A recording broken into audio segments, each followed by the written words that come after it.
Welcome, ladies and gentlemen, to U.S. Bank Stadium and Radio K Sports. I'm Trask Angel alongside Grant Sandberg, and we are excited to bring you another edition of Gopher men's baseball as we are ready to go here in Minneapolis. The first pitch is across for a strike from number 44, Sam Ireland. Grant, you're officially underway, your first Gopher baseball game at U.S. Bank Stadium. How does it feel? Good. It's good to be here, excited, and hopefully Sam Ireland can do a bit better than last time. Struggled in the first outing, 4 1/3, 3 earned, giving up 7 hits, but looks good in the first couple pitches here. Second pitch is swung through for strike number 2, and pitch 3 on the way, outside in the dirt, swung through and missed. Fired on to first is out number 1 here in Minneapolis. The Gophers, already looking better than they did last weekend. Yeah, struggled last weekend, but Illinois struggled as well, and so hopefully the Gophers can come back. You know, these two teams have played over 200 times all time. Gophers with a slight edge, 112-104, with one tie as well. Don't think we're going to see a tie tonight, but it should be an exciting night for sure. First pitch across the middle and low for strike number 1 to the number 2 hitter, Dulagate, the left fielder of Illinois. This Illinois team 1 for 3, as are the Gophers after the opening weekend. Pitch number 2 from Ireland, inside and low, so his first ball of the evening, 1-1. Yeah, and the Illini did lose 3 of those first 4, but it was against Ohio State, who's ranked 23rd in the country, so respectable losses for sure. This one hit sharply to Robbie at second. He'll backhand and fire to first. Out number 2 for the Golden Gophers. Gophers looking good so far. Obviously hard defensively to get used to this stadium with all the AstroTurf and stuff. Balls are bouncing a lot faster than they would back over home at Siebert Field. Next up for the Fighting Illini is the shortstop, number 23, Brandon Comey, hitting right and throwing right with 2 outs in the first. The first pitch is on the outside corner, but ball number 1. Minnesota playing straight up defensively. Robbie a little deep at second. Pitch number 2 swung on and missed. Be a 1-1 count to the number 3 batter of Illinois. Comey, a sophomore from Orland Park, Illinois, went to Carl Sandburg High School. No relation. No relation to you, huh? You don't own any high schools out there? No, sadly not. Me and Carl aren't. Maybe one day. One day, you never know. Pitch number 3 of the at-bat is outside for ball number 2. 2-1 count with pitch number 4 on the way from Ireland. No swing and low. Got over the plate, but it'll be ball number 3. So Ireland in his first 3-ball count of the evening. Maybe throw some sort of off-speed here. Comey likely expecting a fastball down the middle. Pitch from Ireland is up in the air down the right field line. It's going to be foul. About 10-12 rows back beyond the Illinois bullpen. And Grant, I know you weren't here last weekend, as we'll have a full count with 2 outs here. But this is the first bullpen I've seen from the visiting team that's split between the 2 sets of benches. Interesting. You've never been a fan of that personally. This one's fouled off into the seats behind the Illinois dugout, so it'll remain a 3-2 count. However, I do understand, obviously, with COVID right now, probably don't want to cram everyone into these storage containers they have for dugouts at U.S. Bank. Pitch from Ireland is ripped right to Wassel. He'll catch the liner, and we'll have a 1-2-3 inning here in Minneapolis. So after the top half of the first, the Gophers in Illinois still tied at 0. We'll be back right after this on Radio K Sports.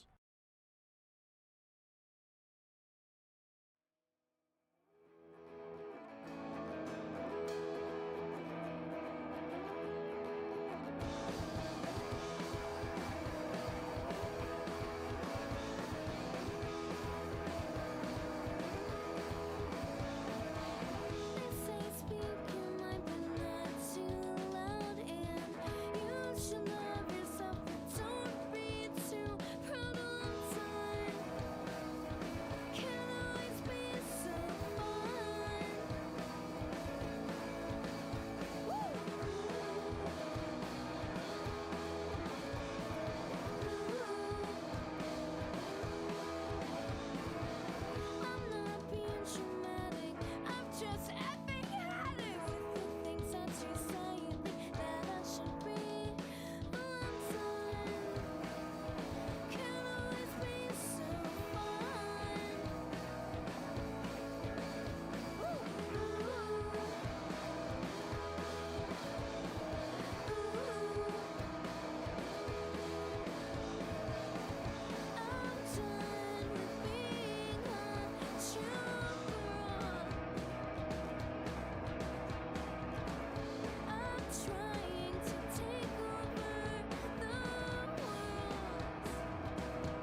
Welcome back, everyone, here live from U.S. Bank Stadium. Grant Sandberg alongside Trask Angel here. Bottom of the first coming up. Gophers will have their first chance here to get some runs on the board, something they struggled with last weekend.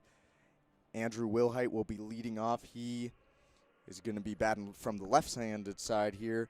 Zach Robbie batting second. Jack Wassel third. Chase Stanky catching, batting fourth.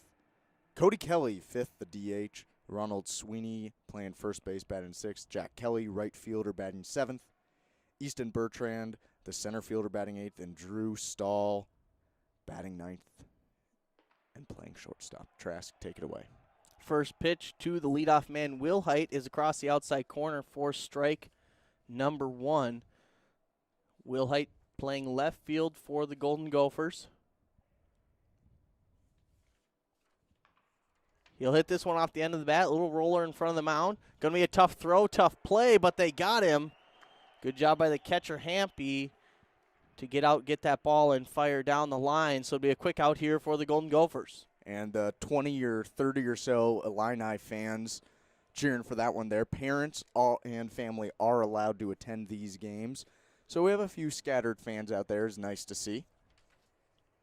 Yeah, they still are restricted to those three sections behind the Gopher dugout. It'll be nice once we can get back to Siebert. Hopefully, COVID restrictions are a little bit less, and we'll see some more people out at Siebert. This one up near Robbie's head.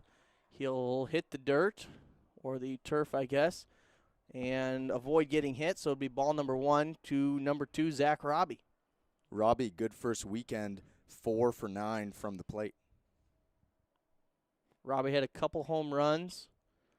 Really, the only offense for the Gophers is this one's lifted high to left center.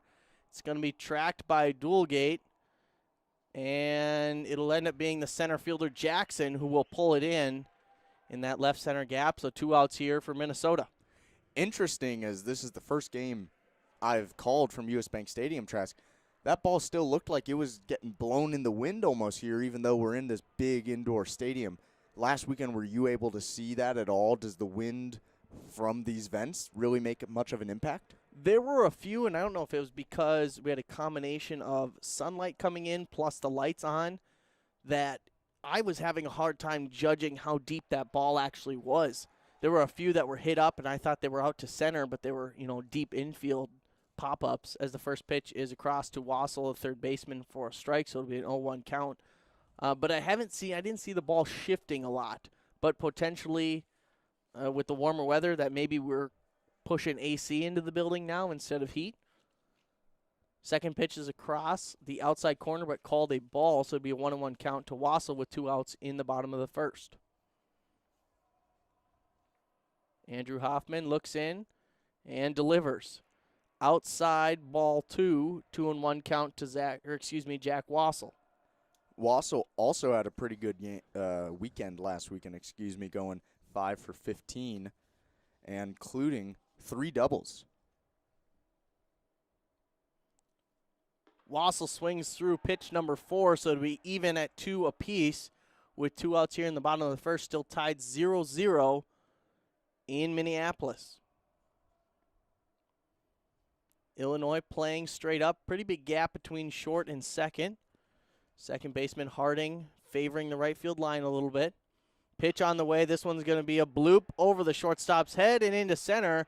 So it'll be a 2-out single for the Golden Gophers and Jack Wassel. And with 2 outs, they have a runner aboard. Wassel, preseason number 6 third baseman in the entire country, and he showed it right there. Great at bat. Leads to a nice little single right over the shortstop's head. Next up for the Golden Gophers, number 6, Chase Stanky. Stanky playing catcher for the Golden Gophers and having a pretty good opening weekend, not only defensively but also offensively. And I feel like we're saying that a lot. Offensively, the Gophers have done well, just struggled with the pitching in that first weekend. This one hit hard up the middle, being scooped up by the shortstop and thrown over to first. Nice play by Comey. And the Gophers will be retired here in the first. So after 1 in Minneapolis, scoreboard reads 0-0. Gophers and Fighting Illini tied. We'll be back right after this on Radio K Sports.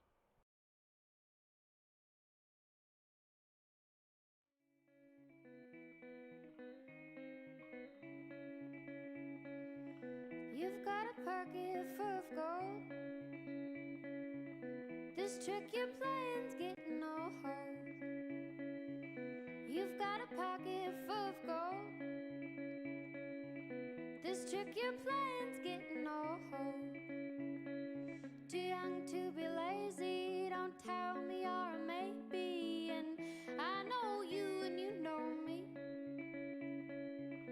It's getting deeper in this big sea. The old lady tells me it's hard, and my time is short, and you've got your game and I've got mine.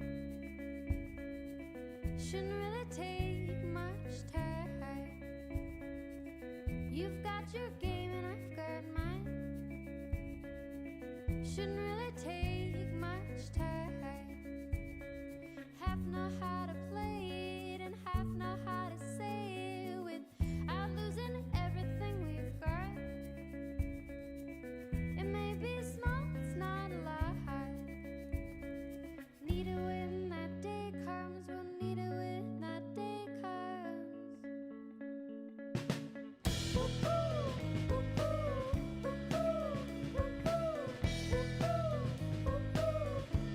Welcome back, ladies and gentlemen, to Radio K Sports live on YouTube. Excited to bring you the second inning of the Golden Gopher men's baseball team as pitch number 1 is across for a ball to number 18, Kellen Sarver. This one is going to be lined to Robbie, the second baseman, scooped up and thrown over to Sweeney at first for a quick out here in the top of the second. As for any of those listening opening weekend, we were having some issues with the lights in the booth. And Grant had to go get up and turn the lights back on. They keep turning them off on us in here in the booth. I'm getting a workout in, Trask. It's all right. You know, every inning or two, get up on my feet. I probably should do that anyways. But we can see our notes again now, and that's all good. This one's hit high in the air. It's going to be Robbie or Sweeney, and Robbie, the second baseman for the Golden Gophers, will pull it in. And so one pitch, and the number 4 McDonald is retired for the fight on the Illini. So 2 quick outs here for Sam Ireland. Freshman now batting Janice, number 17. See how he can do here. First pitch is across but high, ball number 1. Sam Ireland, just 16 pitches so far, considerably better already in this outing than he was last weekend. Pitch number 2 across for strikes, 1-1 count to Janice.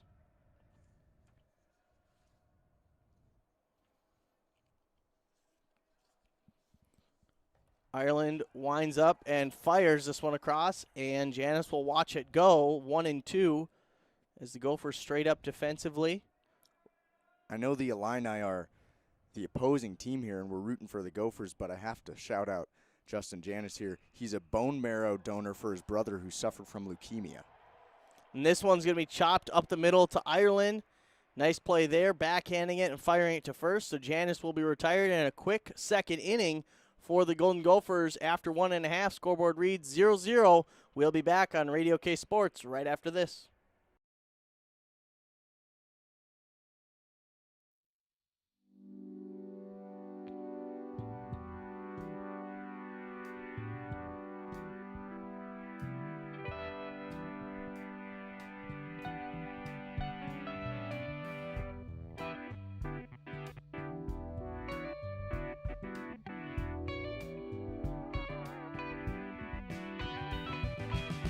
Yourself a night. Well, it's so right, so right. You're taking a look outside. It's a blue world, blue world. Even if you're colorblind, it's still a blue world, blue world.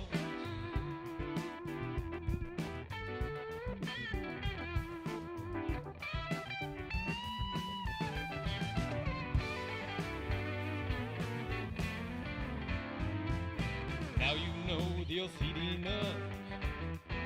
What's your plan to ensure that our children have a planet to inhabit, to inhabit, to inhabit?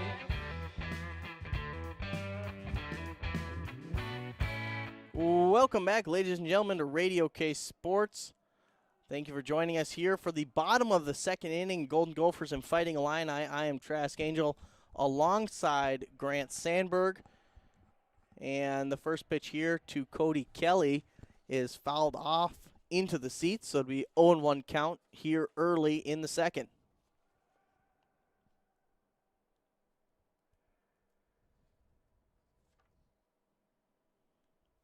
Second pitch, check swing.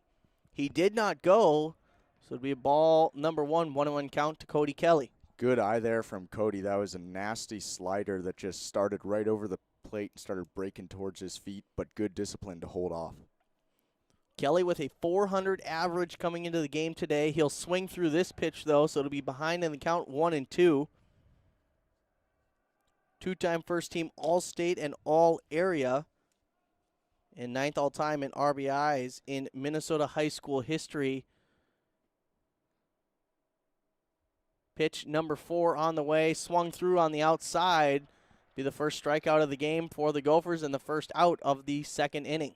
Unfortunate at bat there for Cody, but he's only a freshman. He's DH in this game. He's likely going to be the future catcher taking over for Sankey once he graduates. But it's a lot of future, bright future for him. And it'll be interesting to see how he continues to do here as Ronald Sweeney comes up to plate now.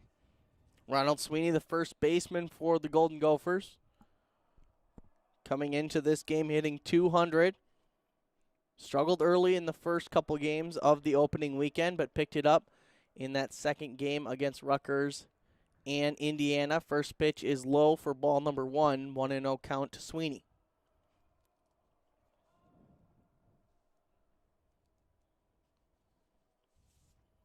Illinois shading that right field line a little bit. Outfield straight up, though. This one's going to be outside, 2-0 count to Sweeney. Another good eye there by Sweeney. That was looked like a fast two-seamer coming in. Just started on the plate there on the black. Leaned out a little though, and good call. Sweeney having that 3-run home run on Sunday. Earlier this week, looking to find a little bit more power at the plate. Big swing here, he'll miss. 2-1 with 1 out here in the second.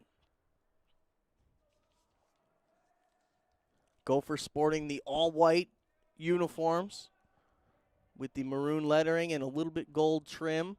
Looks like on the edges. Illinois, orange top, gray bottom with white lettering, black trim. This pitch swung on and missed. Sweeney down to a knee, so be even at 2-2.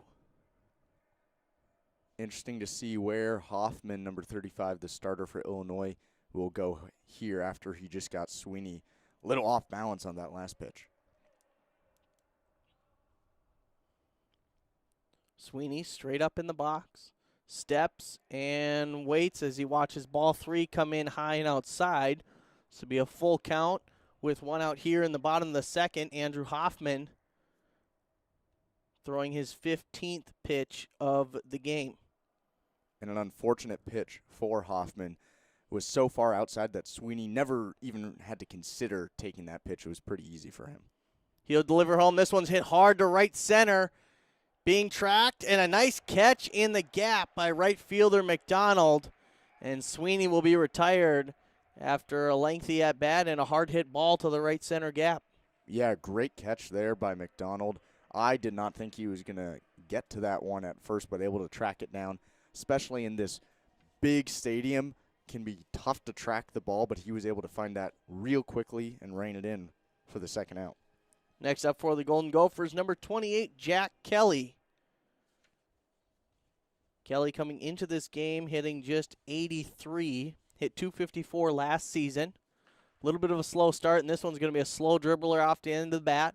Picked up and thrown to first by Hoffman, the pitcher, and it'll be 3 outs for the Golden Gophers And they're gone quickly here in the second. So after 2, scoreboard still reads 0 apiece. We'll be back right after this on Radio K Sports.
Welcome back, ladies and gentlemen, to Radio K Sports live on YouTube. We want to thank everybody who has joined us here today as we are ready to start the third inning.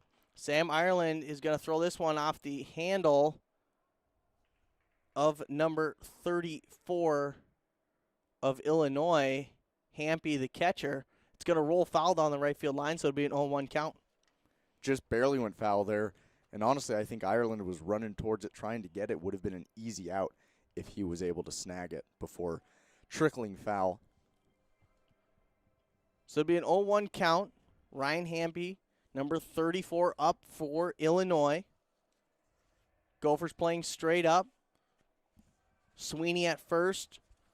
A few steps behind the baseline. He'll back up now. This one's going to be in the dirt outside, so it'll be a 1-1 count.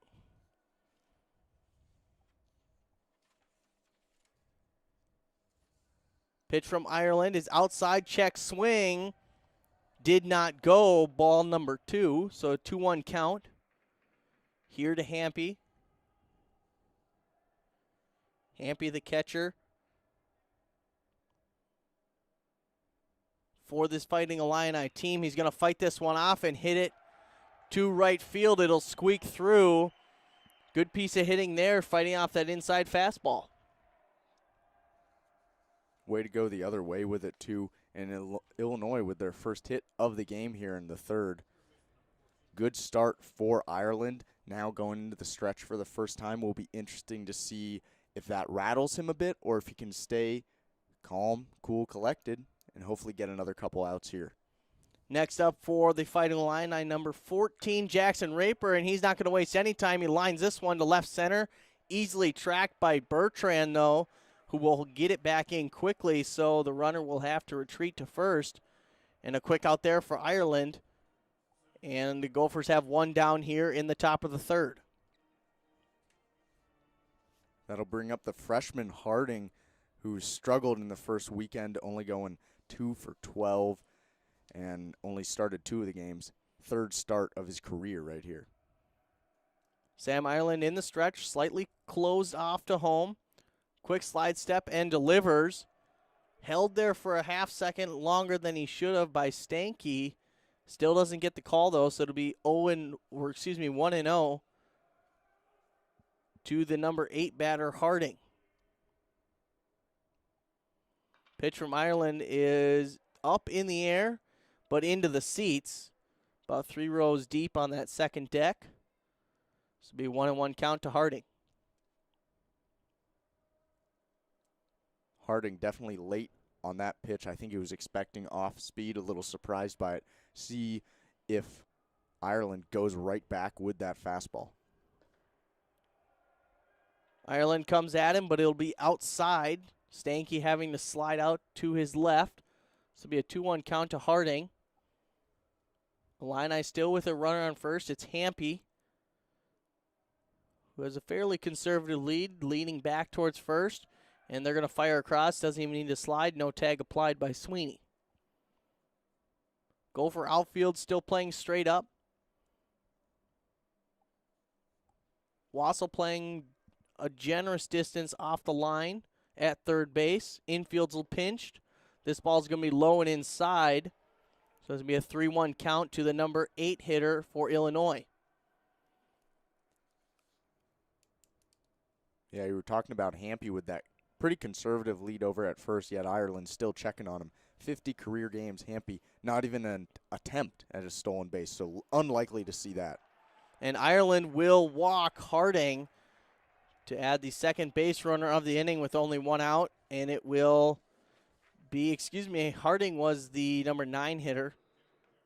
And so we'll return to the top of the lineup. It'll be Taylor Jackson, number 15, 0 for 1 on the day. Ireland rightfully concerned. Illinois leading the Big Ten this season, this young season, in stolen bases with 7 in that opening weekend. Ireland will check second and fire home. It's going to be low for ball number 1. Ireland starting to look a little rattled here. Gives up a hit, then a walk. Only 1 out. This is a big get the ball on the ground, hopefully turn a double play and get out of the inning. Jackson coming into this game hitting .444. Definitely a weapon at the plate. This one's going to be across the inside corner for a strike, so it'll be 1-1 with 1 out here in the third. Beautiful fastball there, high and tight, but still in the zone for a strike. Sweeney at first base retreats back to his normal position. Middle infield pinch slightly, keeping that runner close at second. This one's going to be rolled over to third. Only play is going to be at first. Nice run, throw. It's going to be wide. Sweeney will get a glove on it, but he has to come off the bag to do it. And so Wassel with an errant throw to the left of Sweeney will load up the bases with just 1 out here in the third. Yeah, disappointing from Wassel there. I think didn't get a great grip on it when he picked it up. That rattled him a bit, throws it on the run, and just was not able to work out, as Ronald Sweeney did a good job of just stopping the ball from going past him and turning into a potential run for the Illini. And it's interesting, Grant, no error has been credited to the Minnesota defense. In my opinion, if I'm the official scorer of this game, I'm giving him a throwing error there. Yeah, I would as well. And interesting to see where they go with that. I would agree that should be an error. So it looks like they've just updated the scoreboard, and they are going to give the Gophers an error. I think that's the right call. Likely should have been an out. And now we'll see Sam Ireland rattled even more now. A hit, a walk, an error. I think great decision by Ty McDivitt, the pitching coach, to come out here, calm Ireland down, and now get back to the basics. This is going to be tough. You're going up against the number 2 hitter in the Illini's batting order. Try to get a double play here or even a short fly ball. Just the 3rd error on the season for the Golden Gophers, coming in ranked 14th in the country. This one is going to be popped straight up in the infield. Ireland trying to take it himself, but Sweeney, the first baseman, will call him off. I think it would have been an infield fly rule anyways here as the ump calls that. So lucky there on the first pitch to get out of that. I think maybe a bit of a freshman mistake there by Dulagate, the left-hander batting there, attacking that first pitch. Yeah, definitely excited trying to get the ball into play to score a run, and unfortunately gets underneath it. So for Ireland, best case scenario, though, 1 pitch to give himself a second out. This one to number 23, Brandon Comey, is going to be on the inside corner and called for a strike, so he'll quickly be ahead of the number 3 hitter for Illinois.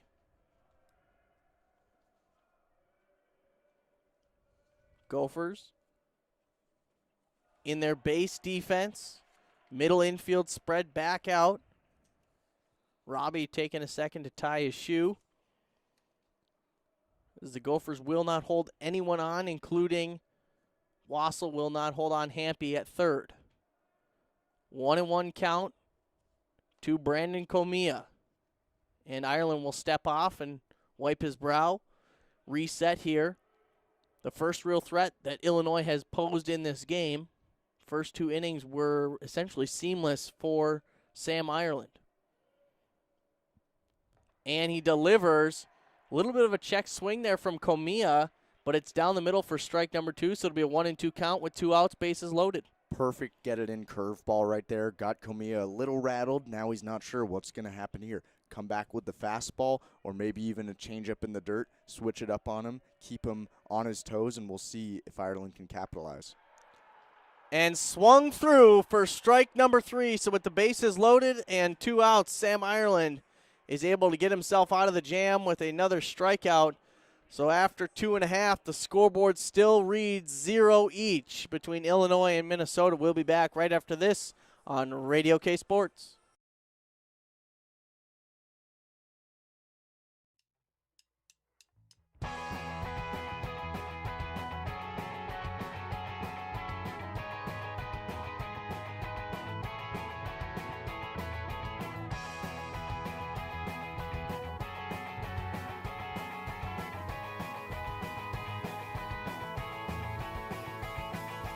Turn our hearts into ashtrays, spin like stars and sleep in space.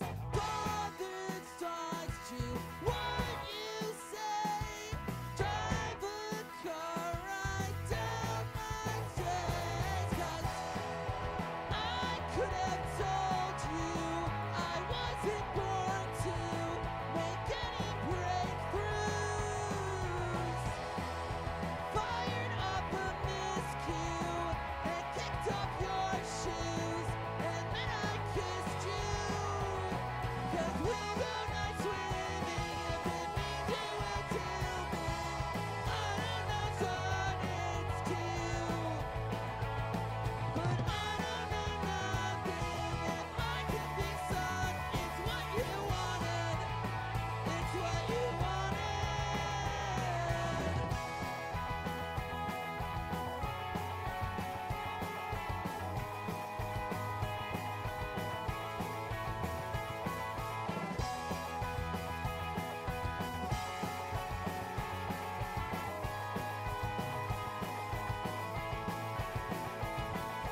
Pennywise and Welcome back, ladies and gentlemen. It's Radio K Sports, Real Sports Radio, live on YouTube. Excited to bring you the bottom of the 3rd inning from U.S. Bank Stadium. The Gophers and Illini tied at 0 apiece.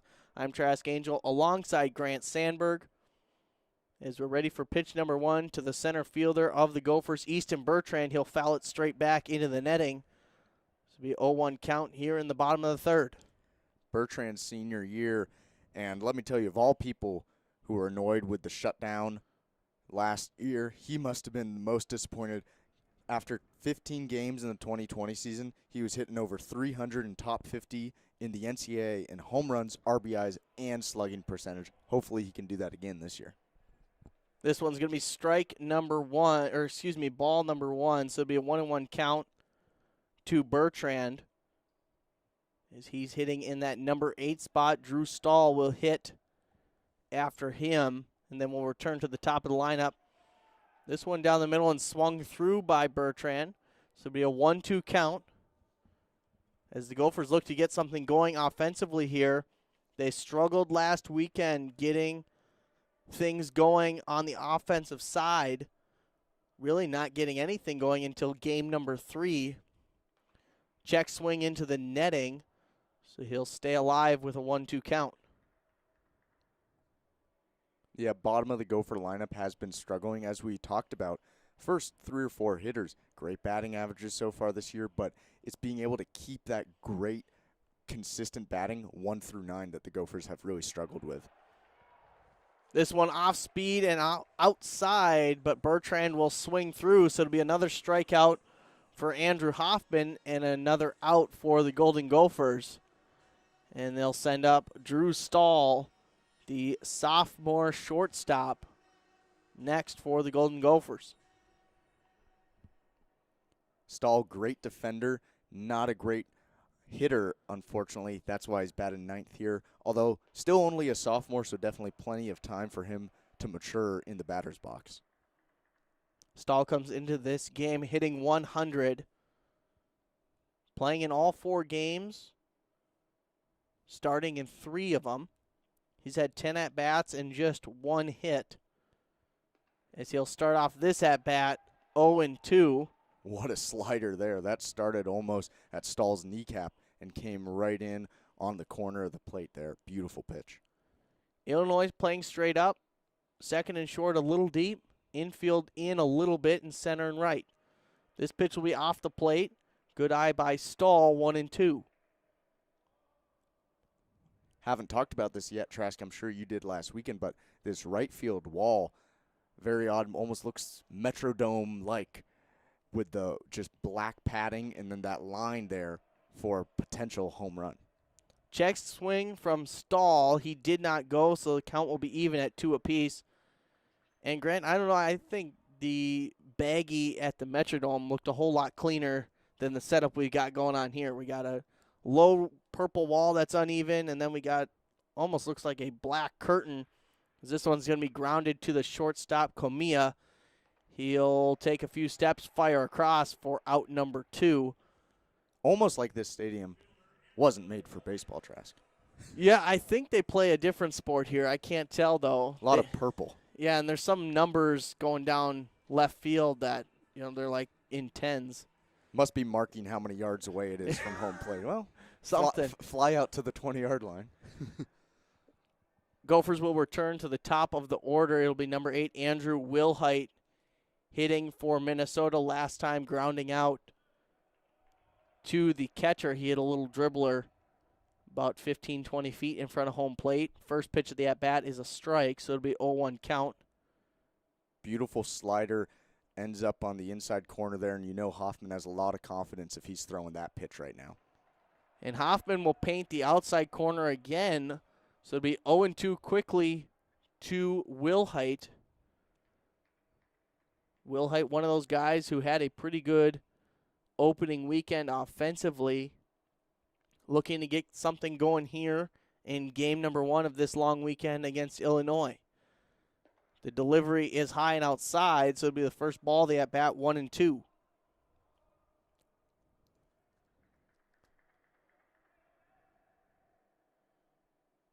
Coming into the game, he's got 4 hits on 15 at-bats, a couple doubles, and a couple runs scored. He'll foul this one off to stay alive, as it will dribble back to the backstop. So it'll be 1-2 with 2 outs here in the bottom of the third. And just under 45 minutes into this game, we are almost done with 3 innings, as it's been pretty quiet offensively for both teams, minus the top of the third for the Illini. This pitch swung through and missed, maybe a little contact, but held on by Hampy, the catcher. And Wilhite will go down swinging. So the Golden Gophers and Fighting Illini still tied at 0 apiece after 3. We'll be back right after this on Radio K Sports.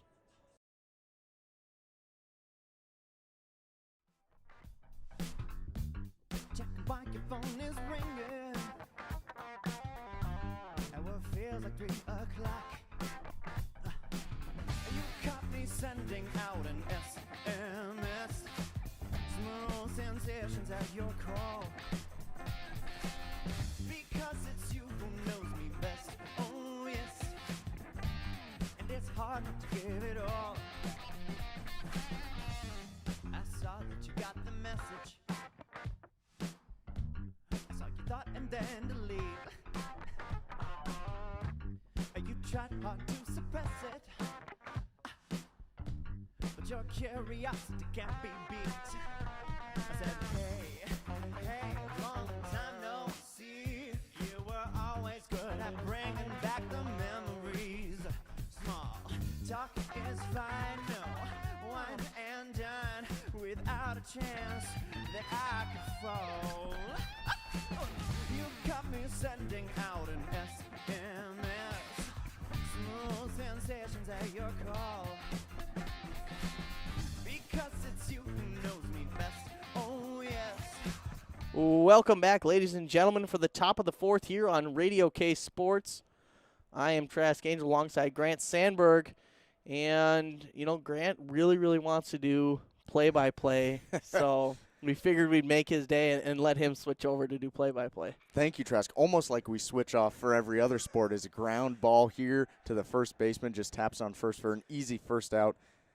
Sam Ireland gets another out here in the top of the fourth. Grant, do we usually – we do a couple other sports, like volleyball, soccer, basketball, football. I think – do we switch off in those too?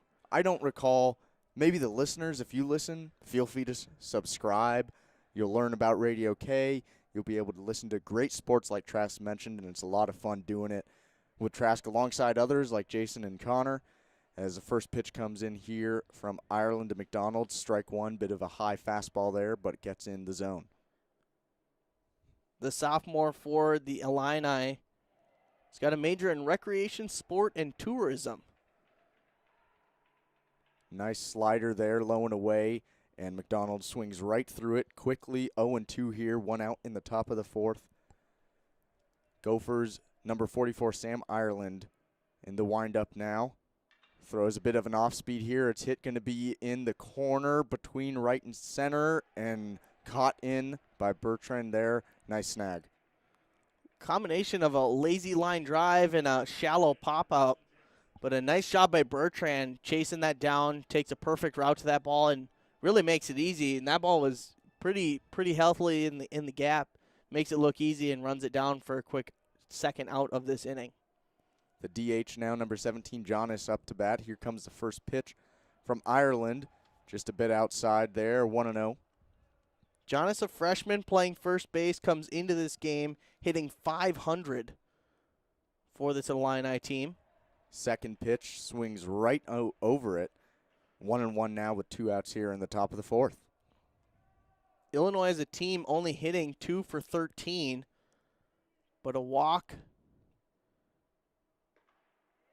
Another strike. This one just a fastball right past Janice. 1-2 now.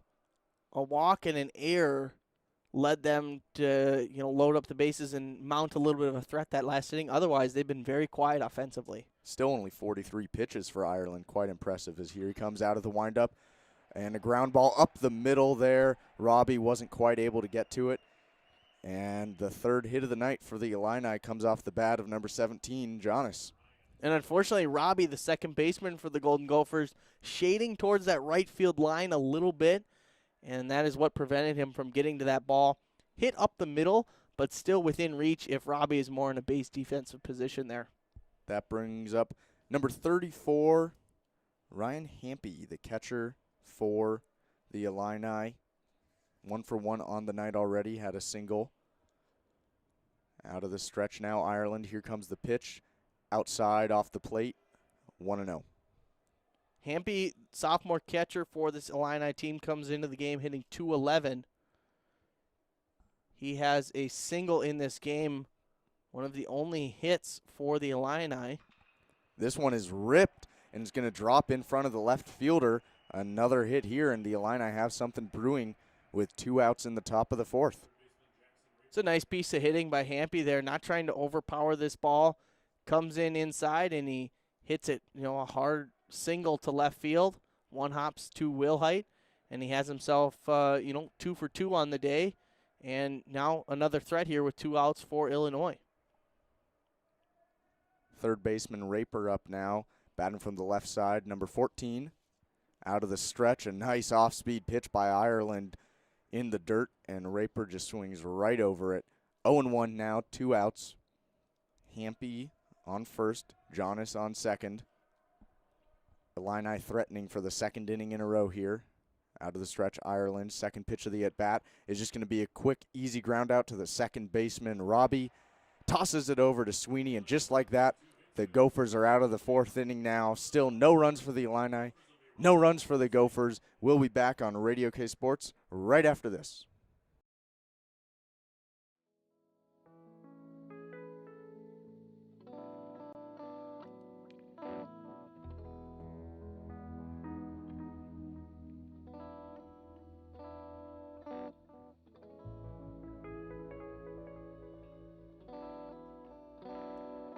Feel the rhythm, feel the rhyme. Get on up, it's bobsled time.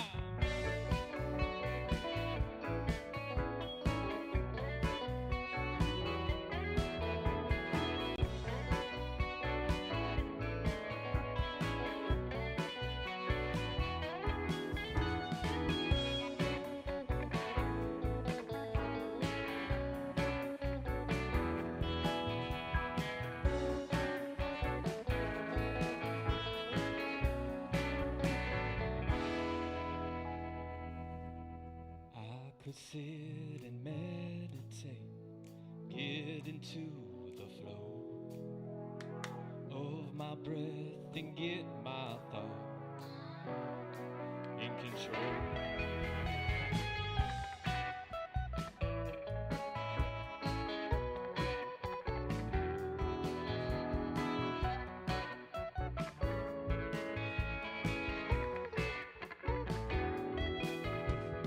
If I'm being honest, staying true to myself, I'll be singing love songs.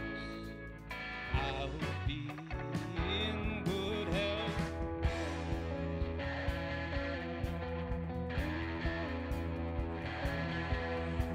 Welcome back, everyone, here live, U.S. Bank Stadium, Radio K Sports. I'm Grant Sandberg alongside Trask Angel. Zach Robbie, number 2, coming up to bat here. 0 for 1. Flew out to the center fielder, Jackson, in his first at-bat in the first. Number 2 hitter in the lineup, one of the few righties in the lineup. The junior steps in, and here comes the pitch from Hoffman. And this one's hit right away, and it's going to be another fly out to the center fielder. Maybe not, as the ball carries, and it's going to get over the center fielder's head and bounce. It's going to be a ground rule double as that one goes over the fence. That was a disaster of a play for the center fielder Jackson of Illinois. First step back, kids. First step was in the wrong direction, and then once he does get to the wall, the ball bounces over, and instead of putting the arms up to call ground rule double, which had been already called, he panics and just launches the ball back in over the cutoff man and rolls to their third baseman, Raper. He was just so frazzled on that play. Nice piece of hitting, though, and even if that was played correctly, that might have landed in for a double. So now Wassel up, the only other Gopher with a hit tonight. Batting from the left side, the senior. First pitch, and he swings right through it, 0-1. Wassel, the redshirt senior, like Grant mentioned, 6'2", 205, out of Illinois, went to Geneva High School, hitting .333 coming into this game. Quite a few Gophers from Illinois tonight. Bit of a rivalry game for them potentially here. As Wassel hits his next pitch, it's going to be a fly out. Left fielder coming in, that's going to be Dulagate, and he snags it. 1 out now.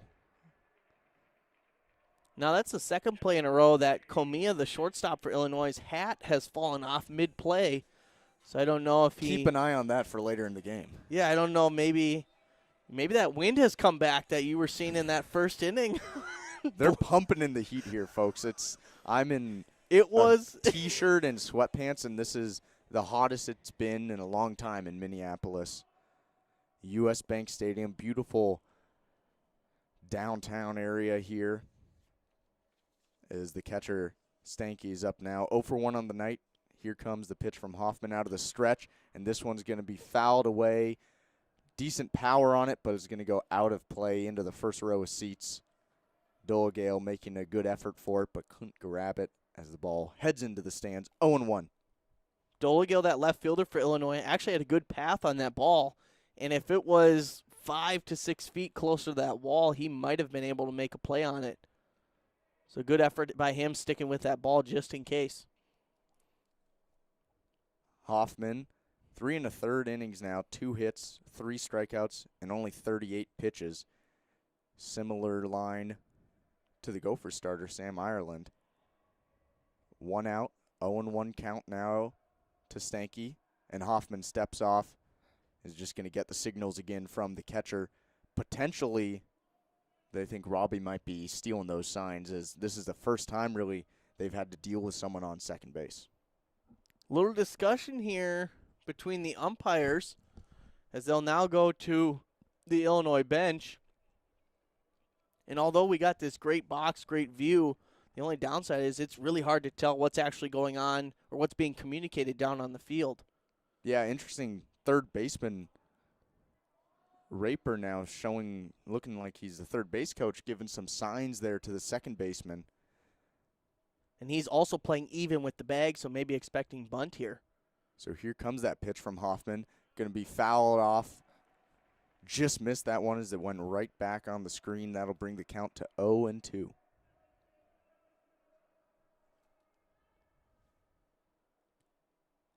Raper, the third baseman, has backed off now. I think you were right. They were definitely expecting a bunt potentially, which would have been weird considering Stanky's our cleanup hitter. Batting fourth in the lineup, the junior left-hander. And we'll see what happens here. Hoffman now. 0-2 out of the stretch. He has plenty of balls to work with here. And this one will be one as it goes way outside. 1-2 now. You know, even though that one is considerably low and outside, that's kind of where he wants to live. You got him 0-2. You don't want to make a mistake and hang one over the plate, especially to a guy like Stanky, hitting 273 coming into this game. He can put that ball in play, and if he does, you're probably going to give up a run as your guy on second, Robbie, can really move if he gets going. Totally agree, as this one's fouled off, and he's just missing these there as that one goes right back behind the umpire to the screen. Count stays 1-2 now, and like Trask said, even a bloop single or something to the outfield is likely going to put the Gophers on the board. And actually, from what we've seen from teams so far in these first couple games this season, center and right field are playing pretty deep. Left field about normal, but anything to that right side is probably going to score a run here for the Golden Gophers. Yeah, an interesting right field, rather short, not much area to cover, but left field, complete opposite. Huge, vast space for Dulagate to cover. He's done a good job that so far as Hoffman brings in now and another strike, and that's going to be a strike out. So Stanky strikes out there. 2 outs now, runner on second as Kelly, number 23, the freshman, is going to come up to the plate here. Hoffman pulling the string there, getting his 4th strikeout, and couldn't have come at a better time as he'll get the second out of the inning, and he's just got 43 pitches through 3 2/3. Gophers would love to get a run across here as Kelly 0 for 1 on the night, struck out in that first at bat. Here comes the pitch way outside, 1-0.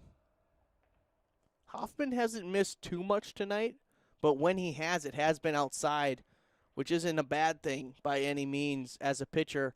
If he can live on that outside corner, I think he's going to be in a decent spot. Hoffman, also just a sophomore, had a good first start and another good start here. Definitely a lot of potential now as the second pitch going to be a ball dropped by the catcher, rolled out a bit. Robbie stays put at second base, however. Robbie thought about it, but a good job by Hampy, the catcher for Illinois, to pop up and find that ball quickly. It would have been a close play at third, and I think it's a good call by Robbie to stay at second, play it safe, as you're still in the first half of this game, tied 0-0. Agreed, especially with 2 outs, too, like we've talked about in his speed. Anything to the outfield likely puts the Gophers on the board, and that's likely what Kelly is thinking here in a hitter's count 2-0. Here comes the pitch, good off-speed, changeup on the inside corner, strike 1. Kelly really hugs the inside corner of that plate. He's all the way up, almost touching the inside line of that batter's box, and Illinois adjusting their infield accordingly. Second and first really shading hard to the right field line, and your shortstop is also, he's checking in on Robbie at second, but he's also favoring the middle part of that infield with Cody Kelly up to hit. Yeah, Kelly, a bit of a pull hitter, so I think that's smart to have the shortstop, Comey, guarding Robbie at second. And here is the pitch, fouled high right behind home plate, but about 10 rows back, no chance for the catcher, Hampy, to get that one. I'm impressed. That was about 3 seats away from a fan, and he did not even flinch. He's lounged back in his chair. He just watched that thing land He 5 knew, feet from he knew what he was doing. Didn't even need to move a muscle. So now it's 2-0. Hoffman's worked it back to 2-2. 2 outs here, bottom of the fourth. Gophers have a runner on second base. We'll see if Kelly can get him across and put the Gophers in the lead here. Robbie bouncing around second base, and Hoffman saw that as he's just going to step off. And we've seen Robbie force some throws, and we've seen actually Robbie force some poor throws from the pitchers attempting to pick off because of how he leads off. He is bouncing around, jumping around. He's constantly moving. Even though the shortstop, Comey, is not over there to check on him, he is still drawing the attention of the pitcher, Hoffman, and causing that little bit of disruptance that potentially could lead to a mistake pitch to Kelly that could lead to a run for the Golden Gophers as he now forces Hoffman to step off once again. Yeah, Hoffman's rattled right now. The good thing for Hoffman is he does have that first base to work with, so you do not really have to throw a strike right now to Kelly. Throw one outside, and even another one outside would not be the end of the world. See where he goes. As he pauses in the stretch now. Here comes the pitch, and it was outside, and Kelly swings right through it there on the off speed, and that will retire the side. So through 4 innings, 0-0 here at US Bank Stadium. Trask and I will be right back on Radio K Sports Radio, Real Sports Radio. I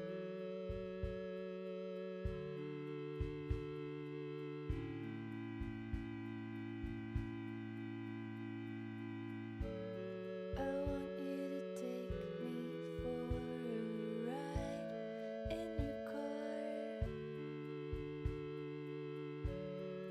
You've got a sunroof so we can look up at the stars. Play me a cover of my favorite Frankie song, and we'll both sing along.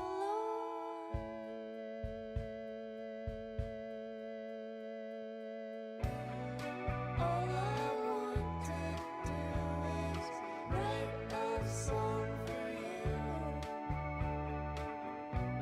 but I don't know how to play guitar like you do. My voice is shaky and I don't know what to say, but I'll stay up and try anyway.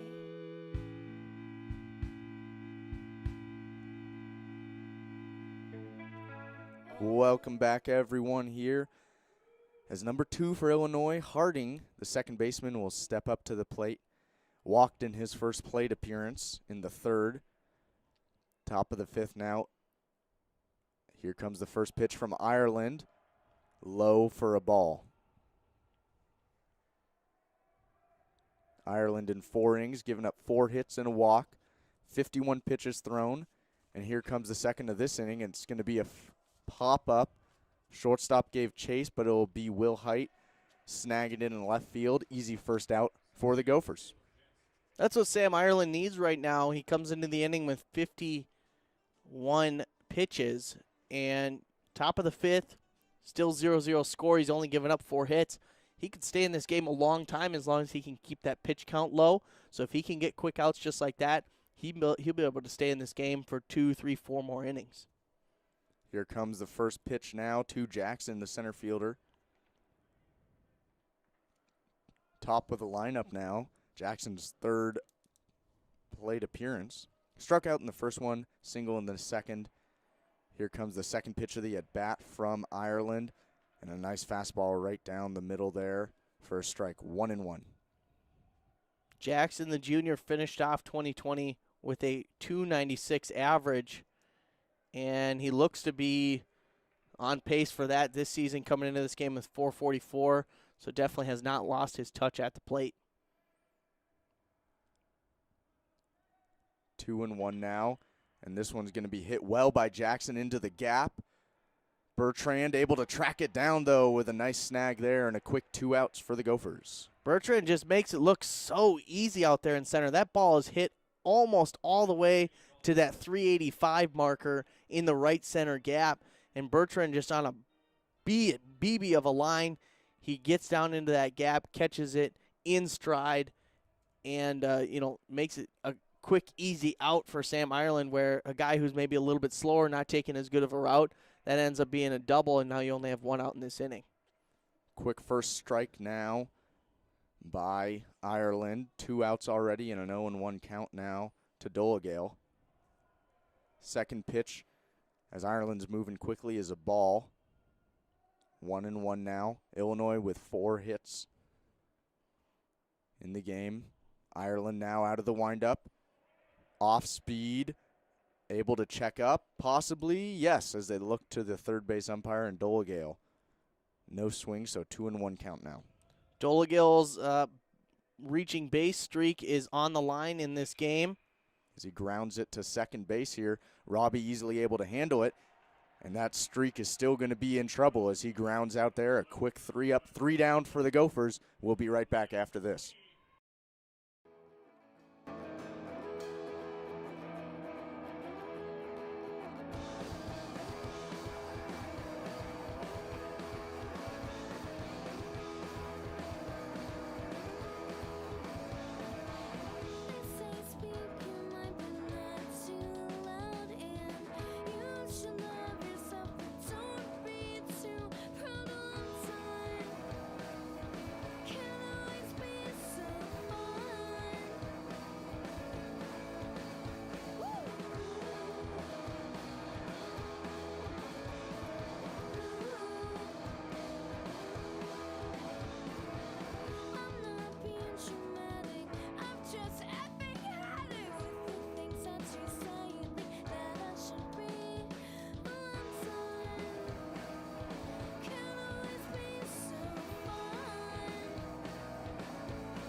Welcome back, everyone, here live from downtown Minneapolis, U.S. Bank Stadium.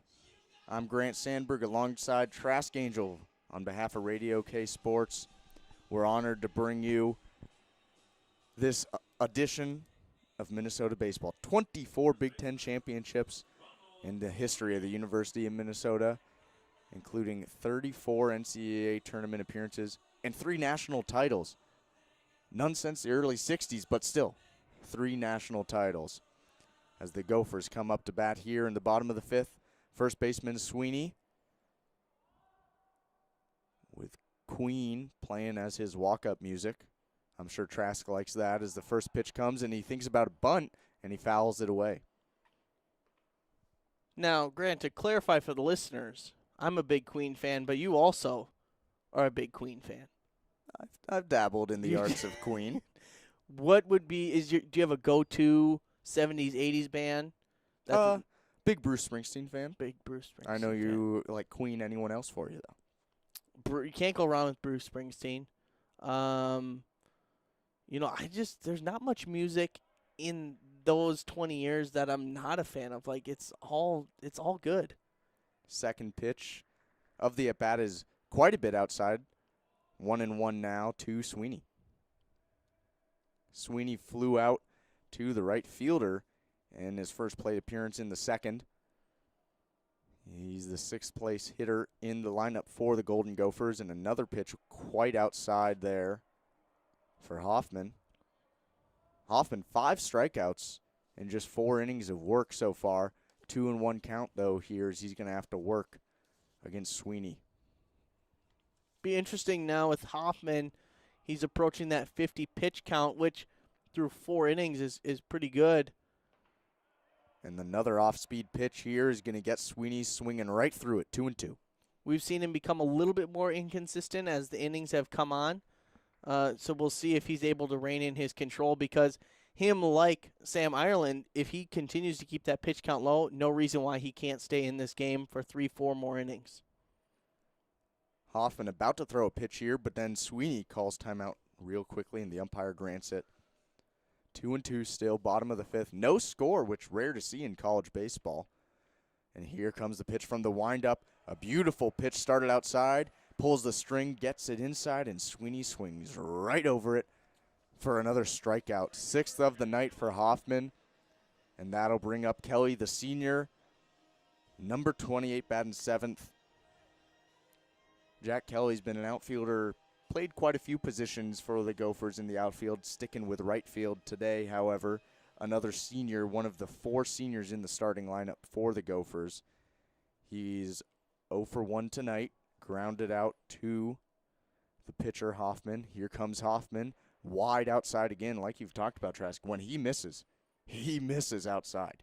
Right, and that's not necessarily a bad thing, too. You'd rather be missing outside in that opposite batter's box than, across the middle or even on that inside half. Here comes the second pitch, quite a bit outside as well. 2-0 now, and let's see if Kelly can capitalize on this hitter's count.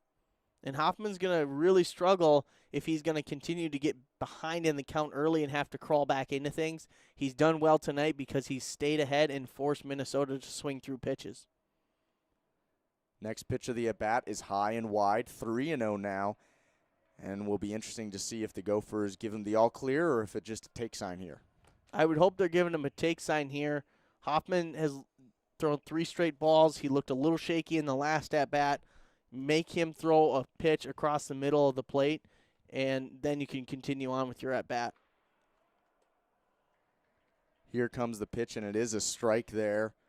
Sweeney not able to connect. So 3-1 now. 1 out, bottom of the fifth.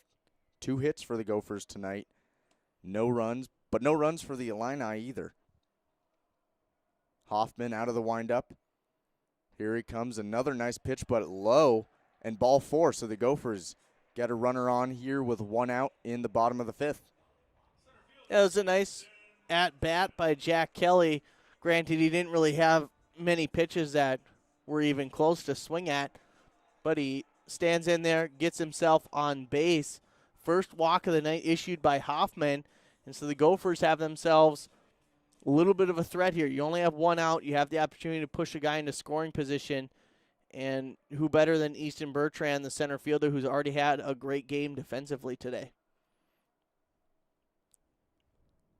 Here comes the first pitch of the at-bat. Bertrand's going to foul this off just over the Illini dugout. Bounces up right near a fan. He looks all excited. He's going to get that ball. 0-1 the count now to Bertrand. Number 16, the senior. Struck out in his first at-bat, but now with Kelly on base and forcing Hoffman out of the stretch. See if he can capitalize here. I really like that swing from Bertrand. He was looking to take that ball the other way towards right field, maybe give the Gophers opportunity to send a guy to third or even home.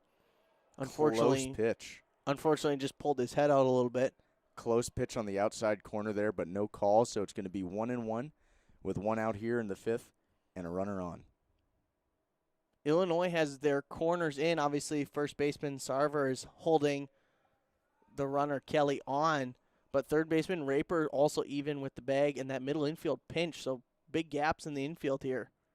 Here comes the next pitch, and Bertrand swings right through it. 1-2 now. Looked like he was maybe sitting on a different pitch as he was well behind this. Nothing special about it. Didn't look like he threw it, overly hard or anything. Just was behind, and now he's got to fight out of a 1-2 count. See where Hoffman goes out of the stretch for one of the few times tonight. 1-2 as he steps off and regroups. Now he comes set. Looking at Kelly at first, and he's going to go to the plate. Slider off the outside corner and wide. 2-2 now. Not a bad spot to miss with that slider. They were throwing it low, but if he throws that one a little bit further inside, that one's going to end up over the middle of the plate. And so you want that one to finish away. Good job by Easton Bertrand to hold off on that one and force the count back even. 2-2. Here comes the pitch, and this one's hit well to deep left. Will the left fielder be able to get there? He will. Dulagate, great job, and now Kelly's going to try to tag up from first to second. You don't see that every day, and it's going to work. And so a sac fly there gets him over to second base with 2 outs, runner in scoring position for the Gophers. He got almost all of this ball. Dulagate had no more room. He caught this just in foul territory along that foul pole. Nice catch and throw in. The throw was a little off, but a nice job by Kelly being aware, looking at how deep that left fielder was, and quickly tagging up and getting himself into scoring position and giving Drew Stahl, the number 9 hitter, an opportunity to put the first run across the board in this game. Stahl grounded out to short in his first appearance in the third. Now in the fifth, he has a chance to put the Gophers ahead, but swings right through the first one, 0-1. Stahl struggling a bit to start the season offensively, just 1 for 11, grounded out to short his last time up. We'll see if he can get the bat on the ball and give the Gophers an opportunity, as they're shading him pretty hard to the right side in the outfield. Hoffman comes set, throws this one. It's a strike, and they're going to try to pick off Kelly at second base now, and it's not going to work as he gets in safely there. Risky throw by Hampy. It is risky. Kelly has had a generous lead at first and at second. That secondary lead, he's getting himself way off the bag. But if you miss that throw, your center fielder's pretty deep. He's easily getting to third, and he has a chance to round and maybe make an effort for home. 0-2 now to the shortstop Stahl. Hoffman trying to get out of another jam here in the second inning in a row. Here comes the pitch. Tight and inside for a ball, 1-2 now.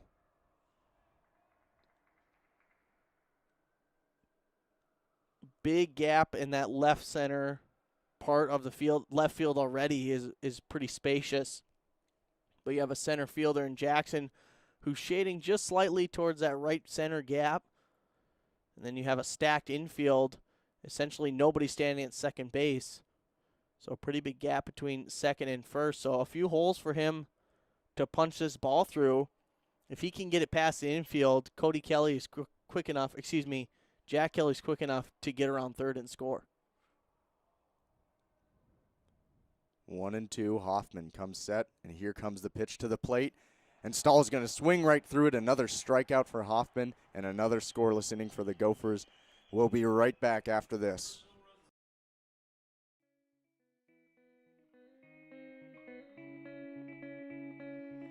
You've got a pocket full of gold. This trick you're playing's getting no hold. You've got a pocket full of gold. This trick you're playing's getting no hold. Too young to be lazy, don't tell me you're a maybe. And I know you and you know me. It's getting deeper in this big sea. The old lady tells me it's hard, and my time is short. And you've got your game and I've got mine. Shouldn't really take much time. You've got your game and I've got mine. Shouldn't really take much time. Half know how to play it and half know how to say it without losing everything we've got. It may be small, it's not a lot.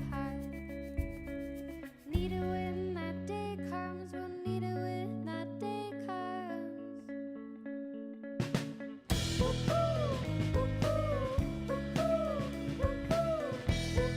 Welcome back, everyone, here live on Radio K Sports. Sam Ireland headed out for his 6th inning of work. And first pitch is going to be a ground out to the third baseman, Wassel. Throws it over to Sweeney, and a quick out there. And that's just what he needed to get this 6th inning underway. Nice job by Wassel. Sharp ground ball. Keeps his butt down. Fields it nice and cleanly. One hard step. And fires a BB over to Sweeney at first base. The Gophers have looked really well defensively. Again, only 3 errors. One of them from Wassel throwing error tonight. But other than that, in the top 15 of the country coming into this game in terms of, defense and number of errors and number of putouts. And so if they can continue to do that, they're going to keep themselves in a lot of games by minimizing mistakes. First pitch to Sarver on the inside corner for a strike, 0-1. Second pitch coming in quickly now. Also inside, but this one's going to be off the plate, 1-1. Third pitch off the outside corner now, 2-1 here to number 18, the first baseman, Sarver. You don't want to let him go. He hasn't made great contact tonight. Ground out to second and then a ground out to first. This one's going to be hit a mile high, but out of play right to where the fans are. And is just going to go out of play. 2-2 now. One out here in the top of the sixth. Still a 0-0 ball game. Ireland out of the windup now. Tries to throw a corner on the outside, a curveball on the outside corner, and it's not going to work. 3-2 now. Right idea, just started it a little too far outside. If he was able to get a little bit more of the corner there, that probably would have been strike 3. Here comes the next pitch. Sarver's late and just fouls it away, so that'll bring up another pitch here in the top of the sixth, one away. Ireland wants to finish this at bat as soon as he can at 62 pitches through 5 innings. And this pitch is high and nowhere close, and that's going to walk him. So runner on now with one out in the top of the sixth. No work going on yet in the Gophers bullpen. We'll see if that changes as Ireland in the 6th inning of work, but his last start only made it into the 5th inning. And so he's already in the 6th inning here, 69 pitches. We'll see how much longer the Gophers let him go. Yeah, just his second walk, and it looks like maybe a few guys up and starting to move around in that Minnesota bullpen. First pitch is a strike, and it looked like Sarver thought about stealing for a second and then waved it off last second. So 0-1, runner on first is Sarver, and McDonald, the right fielder, up on the plate. At the plate, he's 0-2 on the night. With this shift, Robbie almost standing up the middle behind second base. You wonder if a hard bunt could maybe get you on base to the right side as Sweeney's holding the runner on. If you could get something hard past the pitcher, you probably could jog yourself to first base with an infield hit. Ireland out of the stretch drops in a beautiful slider there on the inside corner. 0-2 now. Long look at Sarver before Ireland gets into the stretch. He's set now, and he goes towards the plate, and it's going to be hit hard to right field and snagged by the right fielder, Kelly, for the out. Beautiful grab. That one stayed in the air a lot longer than it looked like it was going to off the bat. Gets all the way out to Kelly in right field. He does a nice job, floats to his left a few steps, and then snags that ball as it continued to tail away from him. So 2 outs for Sam Ireland and the Gophers, just 72 pitches. If you could escape this inning with 75 through 6, you're going to be in a great spot to potentially get yourself at least through the 7th and maybe even the 8th, depending how it goes. Quick mound visit for Stanky as they get ready for Justin Janice. And now we got Coach Anderson coming out.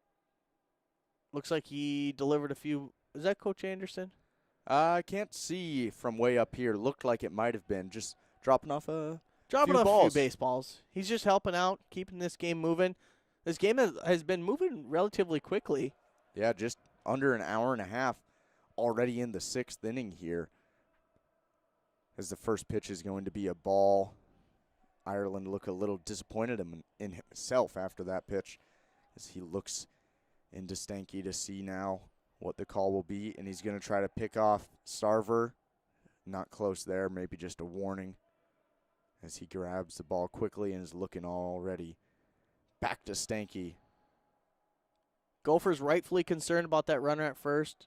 Opening weekend, the Illini stole 7 bases, which is tied for first in the Big Ten. So they're definitely looking to score or looking to steal, if they can. And Sam Ireland, focused on the hitter right now with 2 outs. Might be a good opportunity for them to try to score, especially with Robbie way off the base, deep in kind of a shallow right field right now. And I think Sarver might be in his head as the first 2 pitches are balls. Here comes the third out of the stretch. Inside corner, strike. Beautiful fastball there. 2-1. Janice tried to sell that one, jumping back as it clipped that inside corner, but a good call there by the ump. And a nice frame by Stanky to keep this count 2-1 instead of 3-0. And Ireland's just going to have to step off here as Sarver was really making him think there, as you could hear the dugout yelling, step off, step off. And lucky for Sarver, I mean, he could have easily been picked off there. Yeah. Next pitch comes in here, bit of an off-speed, fouled away, and that'll get the count to 2-2. Sarver had one of those stolen bases you were talking about last weekend. Now at 2-2 with 2 outs, I think maybe consider sending him here. I would probably send him here, especially because Ireland's been a little shaky. Here comes the pitch. He was leaning. And he leaned over, and he got him. Sarver picked off there. Beautifully done by Ireland. And that's going to end the inning. And just like Trask wanted, Ireland gets out of the inning with under 75 pitches. Gophers coming up to bat. We'll be back. Bottom of the 6th.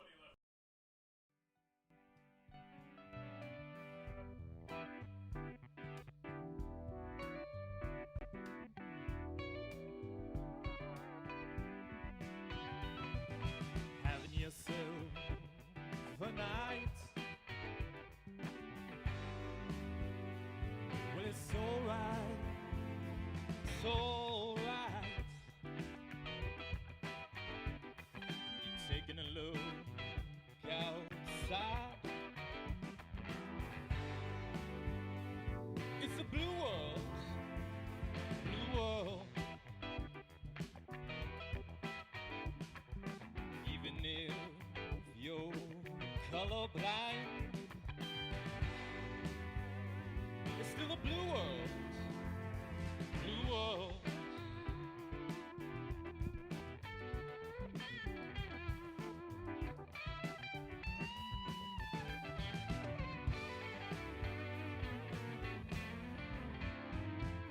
Now you know the OCD nut. What's your plan to ensure that our children have a planet to inhabit, to inhabit, to inhabit?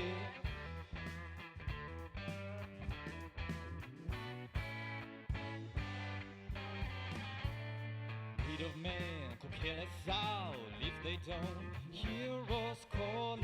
Breed of man could kill us all. Love and love and compassion. Demand action. Demand Bottom of the 6th now here from U.S. Bank Stadium. Will Height will be up to bat here for the Gophers. First pitch on the way. It's going to be an off-speed pitch on the outside corner, strike 1. See if the Gophers can get something going here before they get any outs on the board. They've had a few base runners, but it's all been with 1 or 2 outs.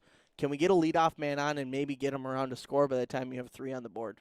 Second pitch of the at-bat, well outside for a ball, 1-1. And this is the top of the lineup for the Gophers. Will Height, 0 for 2 on the night, though. Like Trask said, get something started before there's an out or 2 and see if that could put some pressure on Andrew Hoffman, who's gone 5 innings. And here comes the next pitch. Looked good, but no call, must have been low, 2-1. Illinois with a little bit of a different infield setup right now. Third baseman even with the bag. Shortstop playing deep on the theoretical edge of the dirt. Second base also playing in a shallow right. And then first base playing deep and also shading to the right side. Here comes the next pitch. It's going to be fouled into short left. And it's going to be in play. Dulagate is going to grab it and put it away for the out. 1 out now in the bottom of the 6th. Let's see if Robbie can get something going offensively for the Gophers. He was the guy the Gophers had to lean on in those first couple games of last weekend. And we're getting to the point now, just 2 hits on the night. Robbie with one of them, see if he can get himself on base and use his speed to get the Gophers a run. Robbie, first pitch, is going to hit this one high, and the center fielder looks confused. Hat goes flying, and he runs in and snags it. Jackson, nice grab there, and we got 2 hats on the ground. Trask? Comey has lost his hat again, the shortstop. Third time tonight. Gonna have to mark it down. Been a while since he lost the hat. Thought he had it figured out, but unfortunately, I don't know if he needs, maybe the Velcro's going out in the back, or do you think they just got the, do they still got the ones with the Velcro, or are they No just chance. the dry fit ones now? Dry fit. This is D1 baseball, Trask. Come on now. Ball outside there from Hoffman, a little wide. And like we've talked about, 90% of his balls have been outside. Right, and just going back one play, the center fielder, Jackson, again, with 2, maybe 3 incorrect steps before he ran in to catch that ball. He comes in running late. He probably should have been camped out underneath it. He jumped backwards, and then he jumped to the side before running in. So I don't know if he's having a hard time with the lighting or if he's just getting a bad read on the ball in general. But the Gophers unable to capitalize on the false steps of the center fielder of Illinois and are with 2 outs. 2-0 count, and Wassel swings right through it there. An update for the people, number 43, Ryan Duffy, the left-handed pitcher, is warming up in the bullpen for the Gophers. Illinois has 2 of the next 3 batters are left-handed, so he'll likely be coming in for the 7th. Here comes the pitch. It's just a dribbler out in front of home plate. Hampy grabs it, Hampy throws it, and it's an out. Just like that, the Gophers are retired, and we head to the 7th inning. When we get back, Trask will be back on the call for play-by-play.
Welcome back, ladies and gentlemen, to Radio K Sports. We're ready to go for the top of the 7th here in Minneapolis, Minnesota. Another weekend full of baseball at US Bank Stadium. The Golden Gophers currently taking on the Fighting Illini as this pitch is fouled off. Justin Janice up to bat for Illinois. And still pitching for the Gophers is number 44, Sam Ireland. He's got 4 hits through 6 innings, 77 pitches on the night, as this one is ripped to Robbie. Nice backhand, and he'll fire over to Sweeney for out number 1 in the top of the 7th. Again, a nice play by Robbie, and again, nice defense by this Golden Gopher team. And even more importantly, a quick out for Sam Ireland, who will now face number 34, Ryan Hampy, the catcher. Hampy 2 for 2 on the evening. He'll look to get his 3rd hit. Ireland looking to get his 2nd out. First pitch swung on a miss on the outside. Nice pitch from Ireland. Golden Gophers spread out in the infield. Corners hugging the line in each direction. We got 2 guys up in the Minnesota bullpen, and this one is blasted to left field, and it's not coming back. The first mistake we've seen from Sam Ireland tonight, and unfortunately, it's going to result in a Fighting Illini home run, so the Gophers will trail 1-0 here in the top of the 7th with just 1 out, and that might be the end of the night for Sam Ireland. Yeah, and I think the Gophers might be reconsidering not bringing in Duffy to start off that inning there. And a bit of a struggle for Ireland. Interesting to see how he handles this now in the next few at-bats. Ireland pitch count up to 82. This one's going to be fouled off, so he'll be 0-1 to number 14, Jackson Raper, the third baseman. He's 0 for 2 tonight. Hampy, who just hit the home run, now 3 for 3. He is having himself a wonderful game at the plate. Gophers shifting to the right side slightly in the infield, outfield straight up. This pitch low and inside, ball one, be 1-1 count to Raper.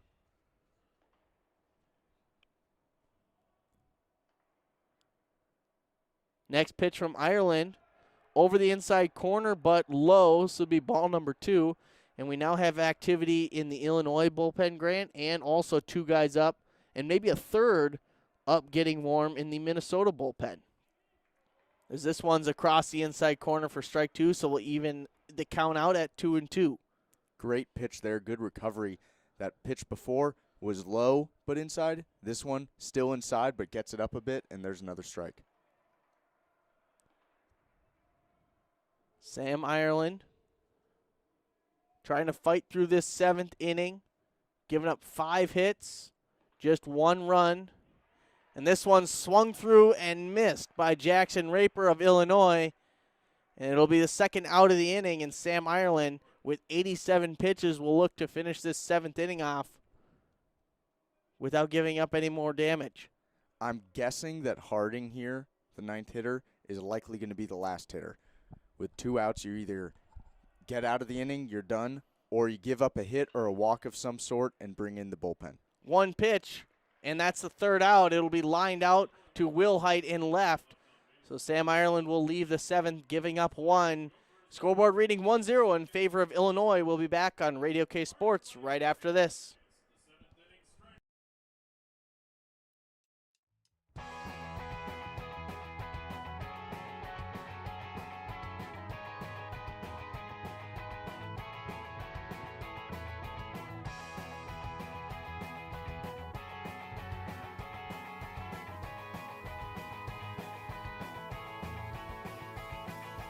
Turn our hearts into edge trays, spin like stars and sleep in space. Bothered starts to what you say. Drive a car right down my days. 'Cause I could have told you I wasn't born to make any breakthroughs. Fired up a miscue and kicked off your shoes, and then I kissed you. 'Cause we'll go night swimming if it means you will tell me. I don't know sonnets too, but I don't know nothing if I can be sun. It's what you wanted. It's what you wanted.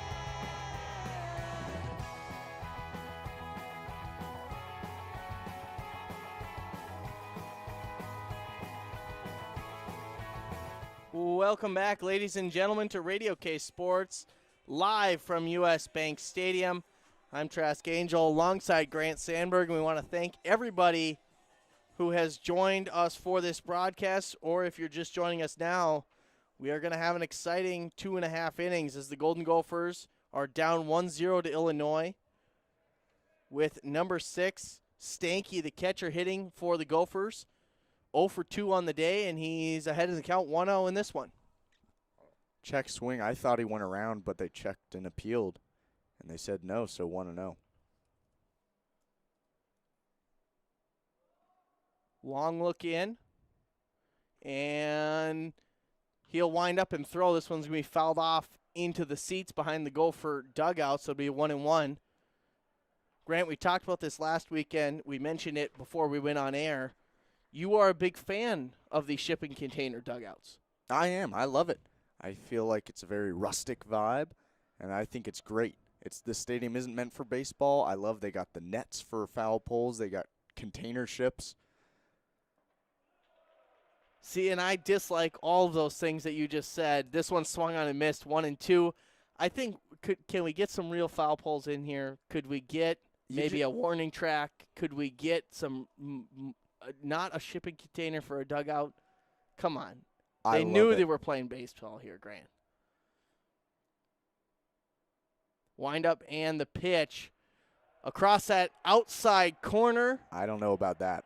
And it's going to be strike 3 called looking, so Stanky will go down on strikes for the first out of the bottom of the 7th. Thought that one might have been a bit outside. Hoffman gets the call, though. I will say, Grant, I think we would both agree something needs to be done about the warning track in the outfield, just from a safety standpoint. Oh, yeah. Completely agree. This pitch is going to be over for a strike swung through by 23 Kelly. It looks like COVID has made its way into the booth. Got a hold of Grant. It's what happens when you drink water down the wrong pipe, Trask. It's not ideal, but we move on. Both dugouts still active for these teams. This one's going to be popped straight up. Looks like it maybe will stay in play, but it will drift into the seats. Hampy, the catcher, hit the roof. Almost. You know, we saw a fly ball last weekend that off the bat I would have sworn it was going to hit one of the structural members of this roof, hit so high into the air. Now, what is the ruling for that? I'm sure at the home plate discussion before the game, likely an out, I'd presume. I would imagine so. I believe that's how it always worked at the Metrodome. If it would ever hit any of at the Dome, it was always the speakers that were hanging down. This one swung on and missed for strike number 3. So Cody Kelly will go down on strikes. Second strikeout of the inning. And Andrew Hoffman has really looks like he's locked it in here in the bottom of the 7th, as he has 2 quick outs, and he'll face number 4, Sweeney. Sweeney 0 for 2 on the night. Another one of the 6 lefties in the Gopher lineup here. You think they would have been able to take advantage of the right-hander Andrew Hoffman, but has not been the case tonight. First pitch is outside, so it'll be a 1-0 count. This Illinois infield is scattered a bit. Third baseman Raper playing even with the bag. Comey and Harding, the shortstop and second baseman, both playing out in the outfield grass. And Sarver, the first baseman, playing deep and hugging that right field line. Swung on and missed on the outside pitch by Sweeney. He's 0 for 2 on the day with 1 strikeout. Trying to avoid another with a 1-1 count and 2 outs here in the bottom of the 7th. Gophers still with only 2 hits on the day. Pitch from Hoffman, inside and low. So a 2-1 count to Sweeney. Grant, Hoffman's at about 85 pitches. If he gets the out here, do we see him return for the 8th? I think so. I think he's done really well. The recreation, sports, and tourism major has shown up tonight. He's pitched extremely well. Now that this one's across for a ball, so it'll be 2-2. Is that recreation, sports, and tourism major, is that technically sports management? Probably similar classes, I'd presume. I don't attend the University of Illinois, so I'm not sure. You're not familiar with their curriculum? No, although I did drive through Champaign last weekend. Beautiful city. For the next couple of games, I'd appreciate if you did a little studying, got ready to go, really get to know this team. With a full count here to Sweeney, Hoffman will wind up and deliver, and he's just going to miss on the outside corner. Good eye by Ronald Sweeney, the first baseman, as he will jog to first, and the Gophers have a base runner here in the bottom of the 7th. Yeah, and you know, we're talking about how good Hoffman's done. This is his first year in the Big Ten, actually, and he's ranked as the number 5 incoming draft prospect in the Big Ten, according to Baseball America. So, you know, he had a decent first start, giving up a few runs, but he's really started to spread his wings here, although it looks like they might be taking him out. Have a mound visit for the Fighting Illini, as the infield will all come in. They'll chat, and he might be staying out there as nobody from the bullpen has moved towards home plate. But we'll take this opportunity to mention the Sports Hour, which is the weekly podcast that Radio K Sports puts out, hosted by Grant Sandberg and myself, Trask Angel, airs every week, Tuesday nights, 6 p.m., Radio K 770 AM, 100.7 FM, or you can listen to it live, radiok.org. Top left corner, you'll be able to stream it. Or if you can't make it Tuesday Too nights, many ways.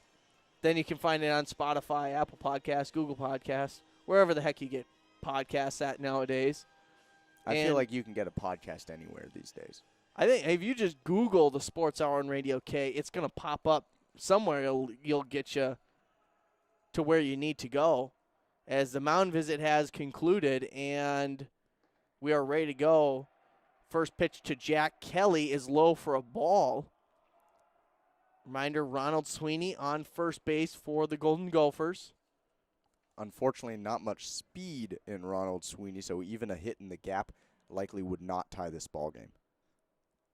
Pitch number 2 is high, and Hoffman looking a little shaky, but we've seen that in a couple of the past innings, and he's done a nice job of narrowing it back in and getting himself back into the strike zone, as this Illinois defense has shifted back to straight up in both the infield, shading a bit to right center in center field. This one's going to be fouled off into the seats, and it will be the first strike of the at-bat, 2-1 count with 2 outs here in the bottom of 7. Can't imagine the people who built U.S. Bank Stadium are very happy about all these foul balls nailing these seats, because we've sat in these seats before, and as beautiful of a stadium it is, not the sturdiest of seats. Yeah, they're your typical plastic stadium seats. As this one's hit to the left side, diving stop by the shortstop, overthrows second. Sweeney on his way to third. Kelly on his way to second. Sweeney coming around to home. It's going to be close, throws off the slide. He's safe. The Gophers tie it back up, 1-1 in the 7th. And Jack Kelly will stop at third base. And the Gophers have an opportunity to take the lead here in the 7th. And Sweeney must have heard me from up here as he put on the Jets turning third, as the third base coach was sending him all the way. Almost got thrown out, but not a great throw there from past first base in the bullpen area. Leads to the Gophers tying this one up. Comey, the shortstop, great play, diving to his right to save that ball from getting into left field. Turns and tries to fire quickly to second, and overthrows the second baseman Harding. Shouldn't say overthrows, threw wide of the bag, and it rolls all the way into that bullpen area. And unfortunately for him, looked like it got kind of caught up in the bench / where everyone's warming up and throwing for Illinois. They got to go fish it out, and it gives Sweeney time to score. So it's tied up 1-1 here in the 7th. The Gophers responding immediately to the Illinois home run. And again, we haven't seen a lot of offense from them, just 3 hits still, but they're able to get, they're a guy on base, and then they're able to kind of small ball it and get the run across. So we'll see, are they able to put one more hit together to take back the lead in this game? Yeah, we'll see. They're bringing in a lefty now out of the bullpen, so we'll see what the Gophers are able to do. And with that, we will take a short break here on Radio K Sports as we allow Illinois to get ready for the pitcher change. We'll be back right after this on Radio K Sports.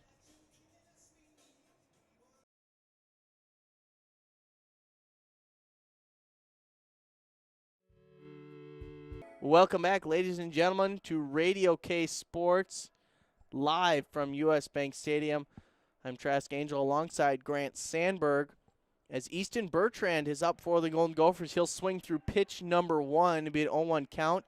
And Grant, we have a new pitcher in for Illinois. Yes, we do. Nathan Lavender, the lefty for the Illini. And we'll see what he can do here. Surprised they're bringing him in with 2 righties coming up for the Gophers.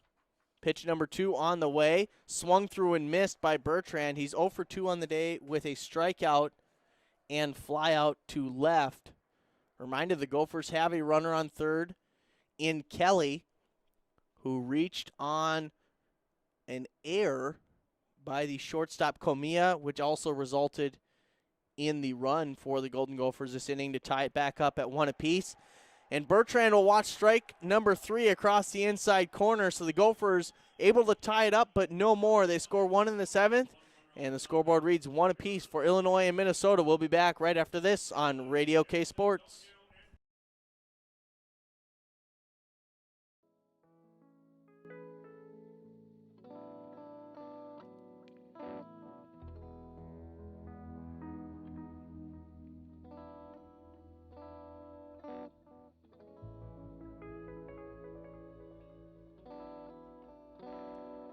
Feel the rhythm, feel the rhyme. Get on up, it's bobsled time.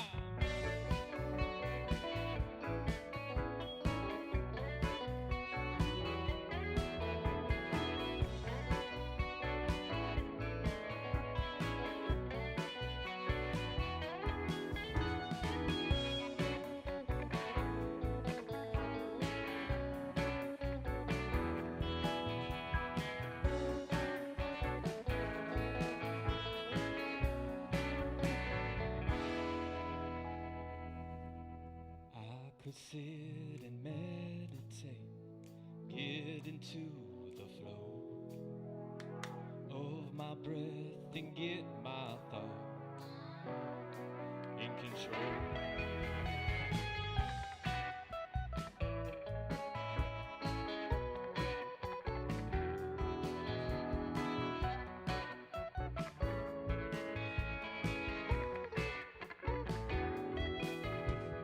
Welcome back, ladies and gentlemen. It's Radio K Sports, Real Sports Radio, live on YouTube. Thank you for joining us for this matchup between the Golden Gophers and Fighting Illini.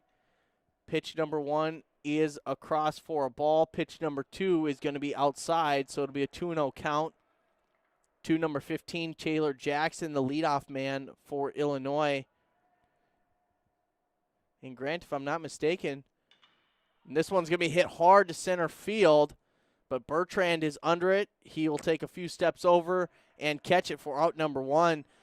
To my surprise, and I think yours, Grant, number 44, Sam Ireland, is back out there for the Gophers. Stunned, Trask. 91 pitches and kind of struggled in that 7th inning, especially with the top of the order for the Illini. Very surprised by this move. And looks like they're going to make a pitching change all of a sudden. And even more interesting that they brought him out for just the one batter. You think maybe because they tied it up, they sent him back out to allow him to keep pitching. But he just faces the one batter. And with 91 pitches, he will be done for the night. 7 1/3, 5 hits, 1 run, 2 walks, and 3 strikeouts. And that 1 run was a solo home run to left. A very good outing for Sam Ireland, especially because he's coming off a very mediocre at best outing last weekend to start the season. Yeah, great turnaround against these Illini, and I think he has to come out of this with all the confidence. Great that the Gophers were able to get a run back for him in the 7th, so not a loss for him. Get a no decision here. Goes 7 1/3, 5 hits, 2 walks, 3 strikeouts, 91 pitches. Very well done. And now the Gophers are going to the bullpen. Yeah, and it's going to be number 43, Sam Duffy for the Golden Gophers. Or excuse me, Ryan Duffy for the Golden Gophers, the senior left-hander. And we'll see what he can do as he's got a tie ball game 1-1 with just 2 innings, an inning and 2/3 left to go. Looking for a couple quick outs here in the 8th, and then it's on the Gopher offense to get a couple runs on the board and give themselves a little bit of cushion going into that 9th inning. Yeah, and Duffy, a bit of a hometown kid from South St. Paul. Went to South St. Paul High School, in fact. He struggled in 6 appearances in 2020, however, over a 15 ERA. 2019, 16 appearances, a 4.68 ERA. In 2018, that freshman year, 5 appearances, 7 2/3, only 1 earned. Already 1 appearance this year, however, went 1 inning, perfect inning, got 2 strikeouts in just about 12 pitches or so. So he's done well in the first appearance this year, hoping to build off it now. as he's going to face a lefty, the freshman Dulagate, and then Comey, the righty, but then Sarver, another lefty. So I think it's a right call to bring him in, especially against the meat of the lineup. They did not want to see Ireland for a fourth time. Yeah, and he's got a little bit different of an arm slot, not quite sidearm, not quite, it's not. Dare I say 3/4? Yes, not even that though. I mean, it's not over the top, but it's not 5/8? quite. I'd say 5/8 is probably acceptable. That's probably a good fraction there. He's all warmed up, ready to go though, and it'll be number 21, Danny Dulagate, who will be hitting 0 for 3 on the day. Got a couple ground outs to Robbie at second, and he's also popped out to Sweeney at first. The first pitch is across for a strike. And this has got to be hard for a lefty. That pitch is slicing across the zone. That's going to be hard to pick up and hit. Second pitch on the way, same exact spot. Strike number 2. He's got to live on that outside corner. Beautifully done, and like you said, Trask, that's tough to pick up as a left-handed hitter. I know that all too well. That's why I'm up in the booth these days. Pitch number 3 about to be thrown. Duffy out of the stretch and tried to go back to that same spot. Looked like maybe a slider, trying to get him to chase a little bit there.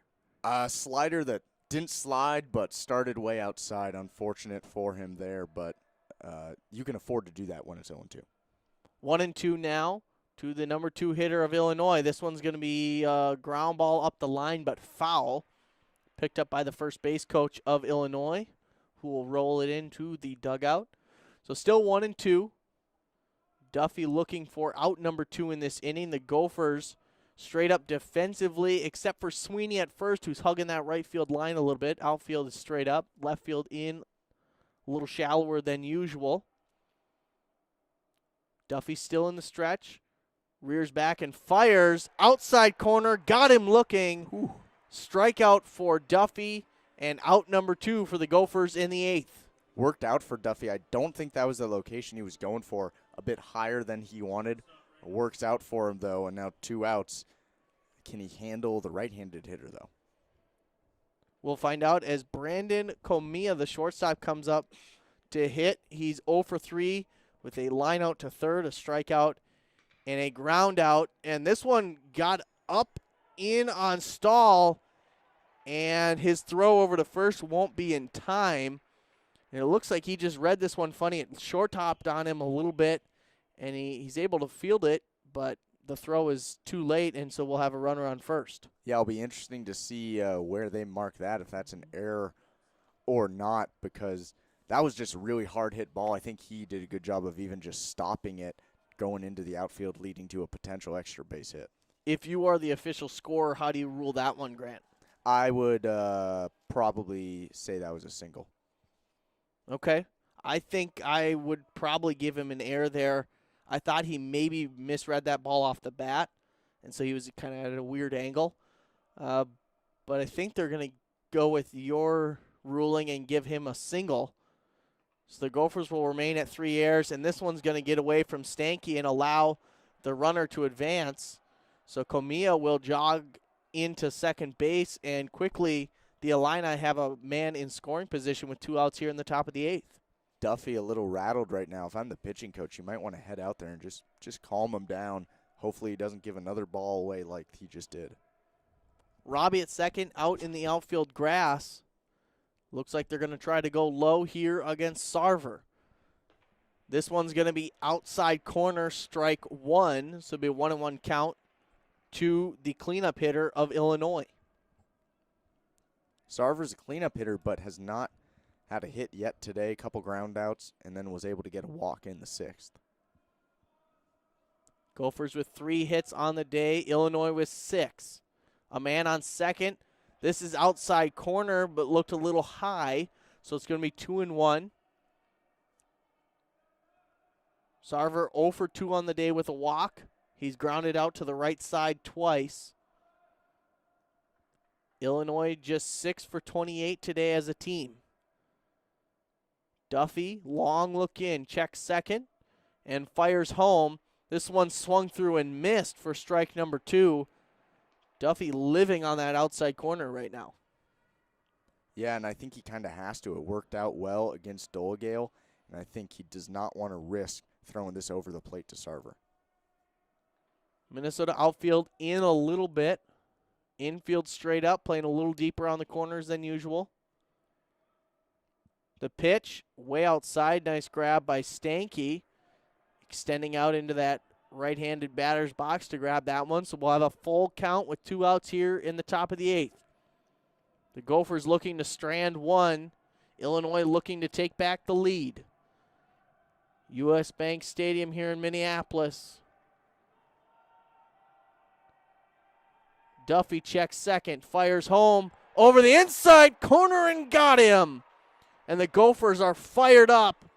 3 outs here in the 8th and no runs for Illinois, so the score remains tied at 1. We'll be back on Radio K Sports right after this.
Welcome back, ladies and gentlemen, to Radio K Sports. We are ready to bring you the bottom of the 8th inning. And it's 1-1. Gophers and Illini tied. I'm Trask Angel alongside Grant Sandberg. I want to thank you for joining us here on Radio K Sports as we are ready to bring you live Gopher baseball all weekend long. Grant and I will be covering the first game of the doubleheader tomorrow. Jason Ruttman will be joining Grant Sandberg the second game, and then on Sunday, Grant Sandberg and Jason Ruttman will be on the call once again. This one ripped hard to left field. It's going to be foul, so it's going to be 0-1. And it's number 1, Zach Elliott, hitting the pinch hitter, infielder, 6'3", 190, the redshirt sophomore out of Eden Prairie, getting his first appearance of the night.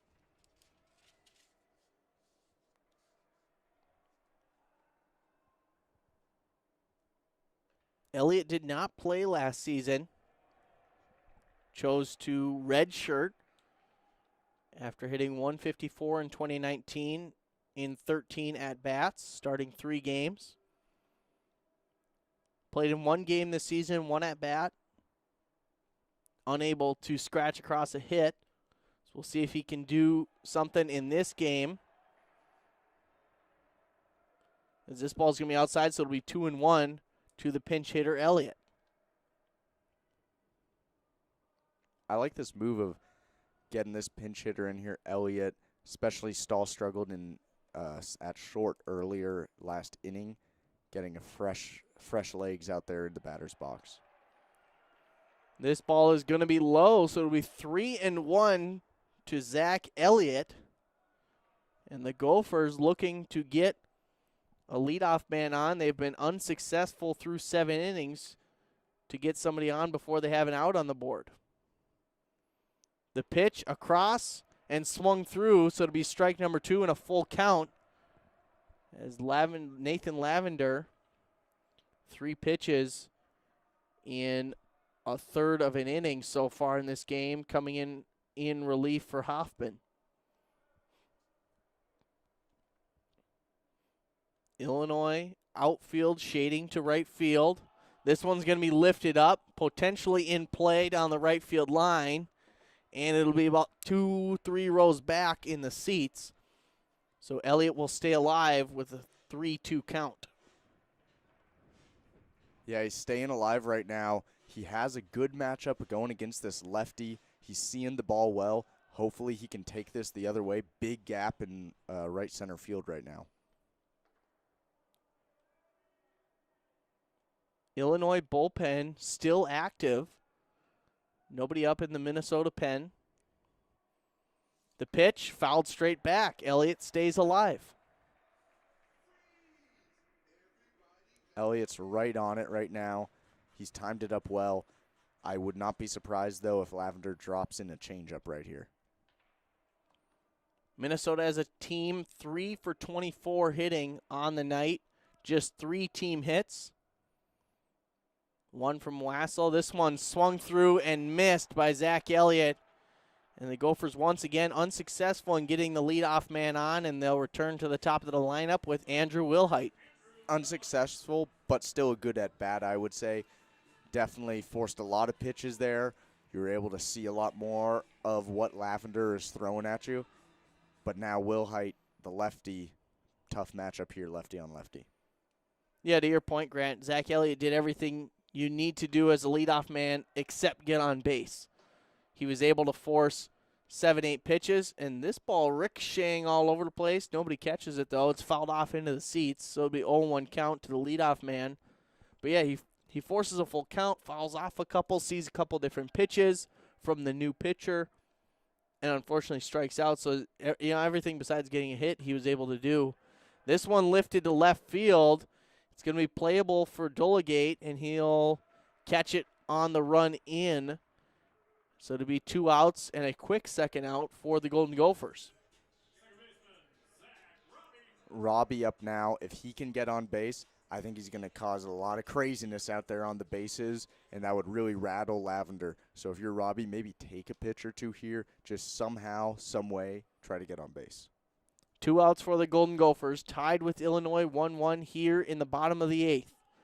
Zach Robbie watches pitch number 1 over the inside corner, but it's in too far inside, so it'll be ball number 1. Robbie Wassel and Jack Kelly are the 3 lone Gophers with hits in this one. Lavender, long look in the stretch, slightly open. Fires in. Robbie will foul this into the netting for strike number 1. Will be 1-1 count to the second baseman of Minnesota.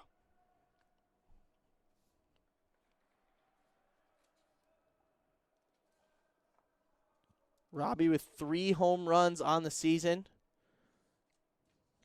Had a home run in each of the first 3 games last weekend. As he'll watch this pitch across the inside corner and low. So it'll be a 2-1 count to arguably the best hitter on the Gopher team right now. Yeah, totally agree with that. I think he is for sure the best hitter right now for the Gophers. Large gap in the middle of the infield as the shortstop and second baseman are spread out. But this pitch is going to miss high and outside. And so Lavender, a little bit of control issues with 3-1 count here in the 8th. He's got 2 outs. He's been efficient so far, facing 3 batters, getting 3 outs in just 13 pitches. Swung through and missed by Zach Robbie, so it'll be a full count.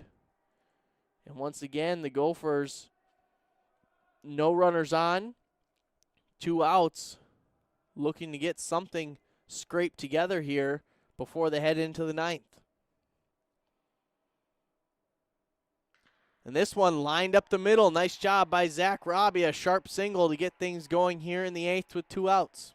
Just what the Gophers needed. Runner on first base now. And Robbie, we've seen it before in this game.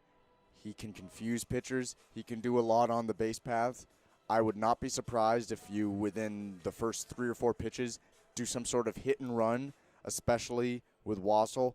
He controls that bat so well. He'll be able to get the ball in play and hopefully create something that leads to a run for the Gophers. 5 hits on 15 at-bats for Wassel coming into this game, as he'll foul this first one down the left field line into the seats. He's 1 for 3 in today's game with a single fly out to left and a ground out to second in the 6th. He'll look to get something into one of the outfield gaps. If he can, Robbie will most likely have an opportunity to come in and score, but he'll swing through this pitch, and it's going to be quickly 0-2. Not a great start. Great start, however, for Lavender. This is just what he needed, and this is why they brought in that lefty, because the next 5 hitters for these Gophers are left-handed. Relatively small lead for Robbie at first. Lavender, long look over, swung through, and a foul tip that can't be held on by Hampy. Gophers catch a break, and it's still going to be 0-2. Barely staying alive there. Hampy's probably not happy with himself that he wasn't able to hold on to that one. I would imagine we see the same exact pitch here, Grant. Possibly. Maybe, I think, a little high cheese right here, Trask. Here's the pitch, and it's hit hard to center. Robbie will coast into second, and back-to-back hits for the Golden Gophers, putting together a threat here in the 8th with 2 outs. The junior Stanky coming up now. He's 0 for 3 on the night, but last at bat or 2 has looked better, and I think Chase has the capability. He knows right now, get it into the outfield, and Robbie's coming around to score. Just 1 extra base hit. It was a double for Stanky on the season. Tonight, he's got a ground out to short, and then strikeout in the 4th and a strikeout looking in the 7th. And the Gophers going to have a quick talk here. Looks like Anderson coming out to talk to Stanky before he hits. Anderson in his 40th season with the Gophers, just amazing. It is incredible, and how successful he's been with the Gophers over those 40 seasons. You know, it wasn't all he was really successful the first 10 years, and the last 10 have been mediocre. He's consistently had a really good Minnesota baseball team, which you can see out in left field on that Big Ten championship banner. They're going to need to get a bigger banner soon if they win any more championships. All right, little meeting is over between Anderson and Stanky. Stanky 0 for 3 on the day. If he was going to get a hit, the time is now. 2 runners on and 2 outs against the left-hander Nathan Lavender. First pitch is fouled back into the seats and will be strike number 1. Grant, that's one thing we've seen more tonight than we did in the opening weekend. Gophers jumping on the first pitch. Watched a lot of strikes go by last weekend. It's an interesting strategy. I think usually they lean towards taking that pitch because they're able to get more of the pitchers. But now after more experience, seeing what Illinois did last weekend, I think they're more willing to attack. This one lifted to the left side. Playable potentially, but it will land just outside of play in the first row. Looked like the third baseman Raper was going to get caught up on that Gopher bullpen anyways. And also, you've got the line, the out-of-play line anyways in front of that bullpen, so he wasn't going to get to that ball anyways. Still 2 runners on for the Gophers. 0-2 count with 2 outs in the bottom of the 8th. Chase Stanky hitting for the Gophers, going up against Nathan Lavender of Illinois. Robbie jumping around at second. Here's the pitch. Lifted to left field. It's going to be shallow, and it'll be handled by the shortstop, Comey. And the Gophers unable to score. They get 2 runners on, but leave 2. So going into the top of the ninth, this thing is all tied up at 1. We'll be back right after this on Radio K Sports.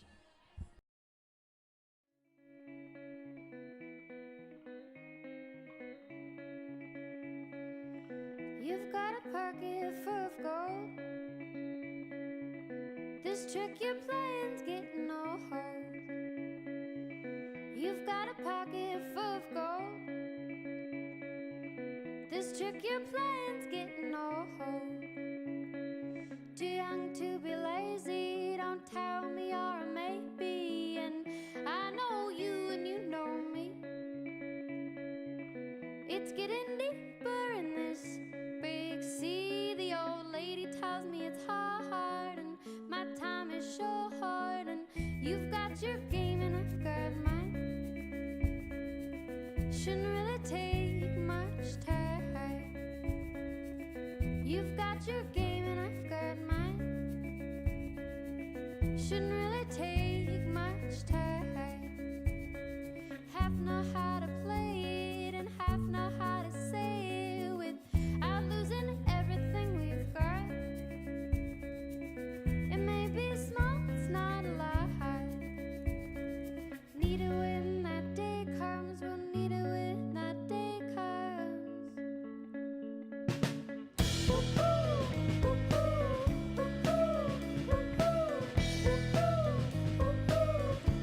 Welcome back, ladies and gentlemen. It is the 9th inning here in Minneapolis, Radio K Sports. Excited to bring you another live edition of Gopher Baseball. I'm Trask Angel alongside Grant Sandberg as Illinois and Minnesota tied up 1 apiece. As we head into the top of the 9th inning, the Gophers threatened in the 8th but were unable to execute. Ryan Duffy in for the Gophers. Pitching now to number 4, Cam McDonald, 1-0 count. This one swung through, fouled off. Be a 1-1 count to McDonald. Ryan Duffy staying out there. Still, the Illini offense pretty much rotates right, left. So I think it's smart to keep him out here. 2 of the next 3 are righty, but he's done well this year handling both sides of the plate. This one lined to Kelly in right, and he doesn't even have to move. He'll rein that one in for a quick out here in the top of the 9th. Good start for Duffy now, and he has Janice now, the freshman lefty. Get him out here, lefty on lefty matchup. All of a sudden, you got 2 outs in the 9th. You're 1 away from getting to the bottom of the 9th with a chance to win.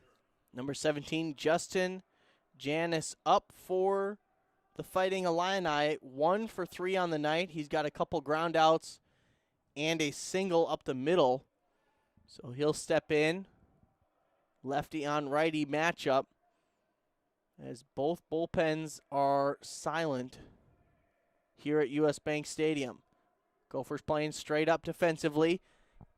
Outfield, brought in a little bit. The first pitch will miss outside, 1-0.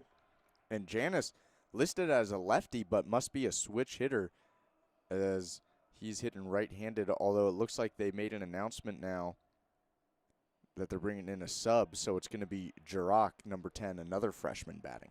And Jurok will fall this back into the netting, so it'll be a quick 1-1 count for Duffy, who came in to relieve Sam Ireland, who had an outstanding near-perfect outing, minus the solo home run, given up in the top of the 7th. This pitch will be across the outside corner and will get Duffy ahead in the count, 1-2. And this is Jurok's first collegiate plate appearance for him. Congratulations to him. He was the 4th-ranked outfielder out of the state of Illinois, stayed in-state, obviously, and here he is making his first career appearance. And he has his first career strikeout as he swings through pitch number 4. And Ryan Duffy will have 2 outs here in the top of the 9th, looking for a 1-2-3 inning to get the Gophers ready to go to win this thing in walk-off fashion. Although there's a big man in their way, and that's Ryan Hampy, 3 for 3 on the night, including a homer. So watch out. Ryan Hampy, as Grant mentioned, 2 singles and the solo run for Illinois in the 7th. First pitch is across for a ball. Grant, do you consider walking him here? Not right out of the gate. However, if it gets 2-0, 3-0, then maybe consider it. We'll have 1-1 as this one's thrown across the middle. Hampy watches that one. And you're 3 for 3 on the night, top of the ninth. Are you sitting on a specific pitch here? I think he's a good enough hitter. He likely is able to not necessarily sit on one pitch, but just be prepared for what Duffy's throwing at him and hit whatever comes his way. Duffy tries to paint the outside corner just off, so it'll be 2-1 to the most dangerous hitter on this Illini roster tonight. This one, line back up the middle, and Hampy can do no wrong. 4 for 4 on the day, 3 singles and a home run, and he's got a base runner on for this Illini team. But just like we talked about, why Duffy's still in this ballgame, Raper is now up. Another lefty, though. He's 0 for 3 on the night, and now facing a left-handed batter. I think it's going to be tough for him to get on base here. We'll see because of that if they might try to send Hampy or some sort of hit and run. And they might be thinking that as it looks like they've just announced a pinch runner for the Illini. So it'll be interesting to see if how the Gophers handle this. So a quick mound visit. We'll take the opportunity to thank everyone who has tuned in to this game and remind you that if you want to get notified every time we do a Gopher Sport, because it's not just baseball. We have softball coming up in a couple of weeks, and we have football in the fall, basketball. We've done volleyball and soccer in the past. So we're busy all year long here on Radio K Sports, broadcasting live Gopher Sports.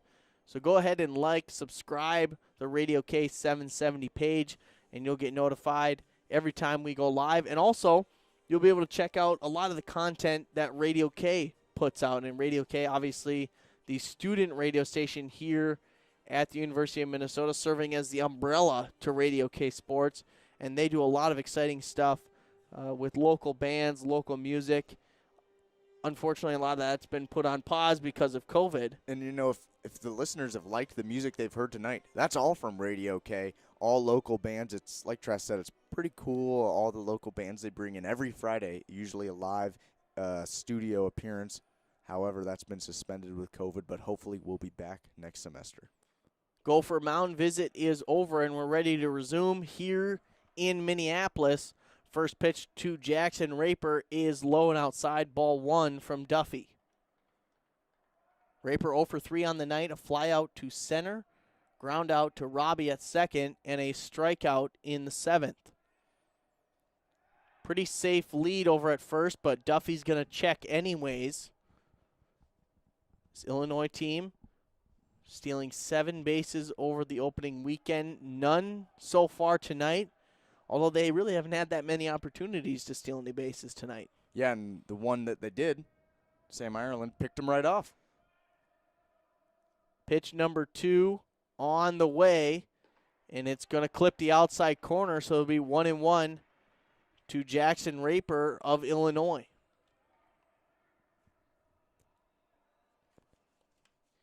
Illinois bullpen maybe with some activity. Couple guys up, moving, potentially stretching. Duffy's going to check the runner over at first. And it's Andrew Kim who is going to be pinch running for this Fighting Illini team.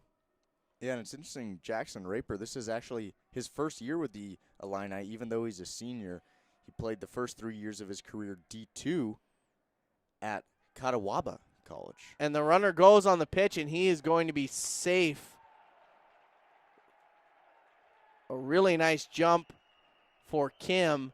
And a nice move there by the Illinois coaching staff to pinch run him and get him into scoring position, as the pitch was also a ball, so you have a 2-1 count to Raper, the third baseman, with an Illini on second.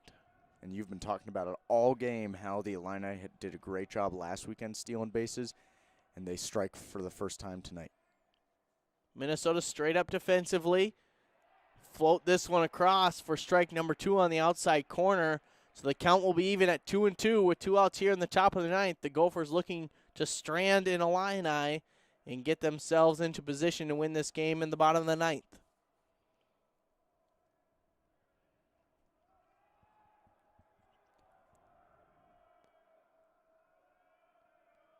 Long look in, and he fires, swings through strike 3. Great pitch by Ryan Duffy, and he ends another inning with a strikeout, and the Gophers will head to the bottom of the ninth, tied 1-1 with the Fighting Illini. We'll be back right after this on Radio K Sports.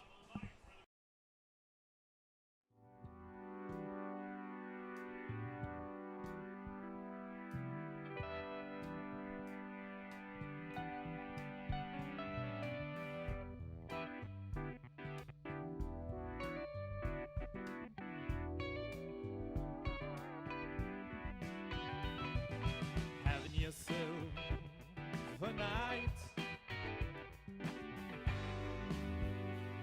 Well, it's so right, so right. You're taking a look outside. It's a blue world, blue world. Even if you're colorblind, it's still a blue world, blue world.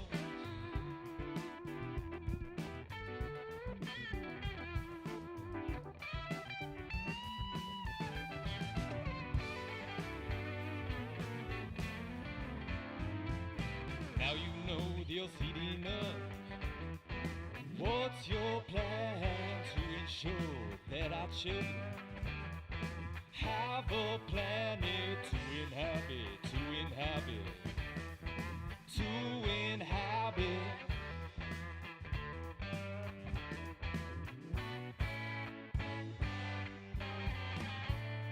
Breed of man could kill us all if they don't. Welcome back, ladies and gentlemen. I'm Trask Angel alongside Grant Sandberg as we are getting ready for the bottom of the ninth here in Minneapolis. The Golden Gophers looking for win number 2 on the season. Fighting Illini looking to avoid loss number 4 as the first pitch to Cody Kelly is going to be fouled off the catcher. So it'll be an 0-1 count. Tied 1-1 here in Minneapolis. Only runs coming in the 7th inning for both teams. A solo home run for Illinois. The Gophers with a single and an error from Illinois that resulted in a run. This one is across for strike number 2. So quickly Sam Ireland is in to pinch hit. Is down 0-2.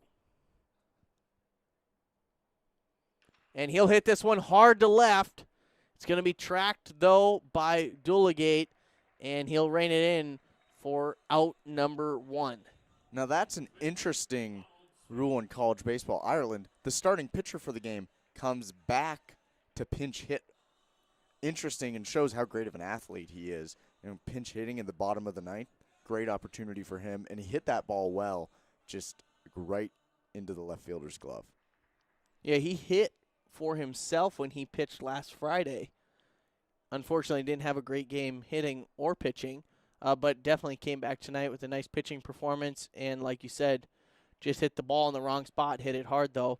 First pitch to Ronald Sweeney is going to be low and outside for ball number 1. Sweeney 0 for 2 on the day with a fly out to right field, a strikeout, and then a walk, which ended up resulting in the run. The only run for the Golden Gophers. Nathan Lavender still in to pitch for Illinois. He's got 29 pitches. Looking for out number 2 in the ninth. Check swing, foul ball. And Sweeney will even the count 1-1. Kelly making the long walk from the batter's box to grab that one. He's hoping to get an opportunity to knock in a base runner. We'll see if Sweeney can get on 0 for 2 on the night, though.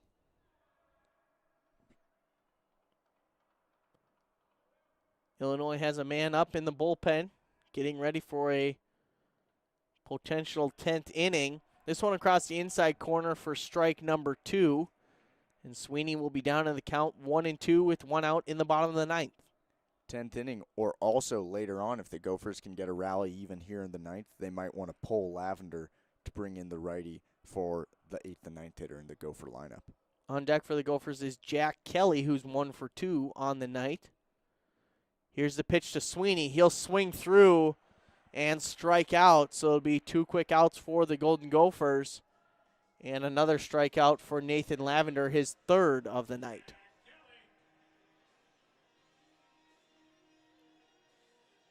Kelly's 1 for 2 on the night. A walk as well, so he's done well.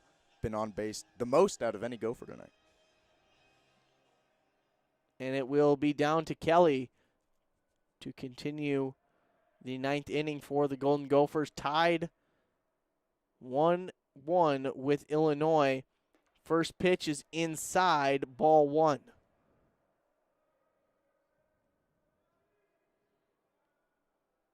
Kelly, number 28, playing right field for the Gophers. He's seen a little bit of action out there today.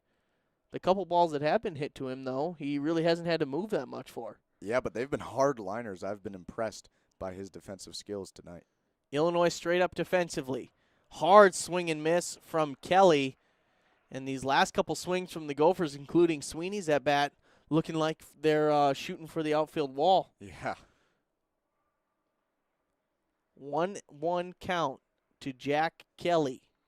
2 outs in the bottom of the 9th. The Gophers looking for win number 2 on the season.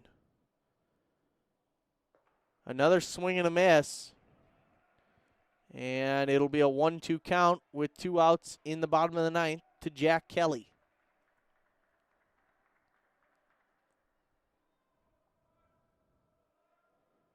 Nathan Lavender with 36 pitches since he's come in to relieve.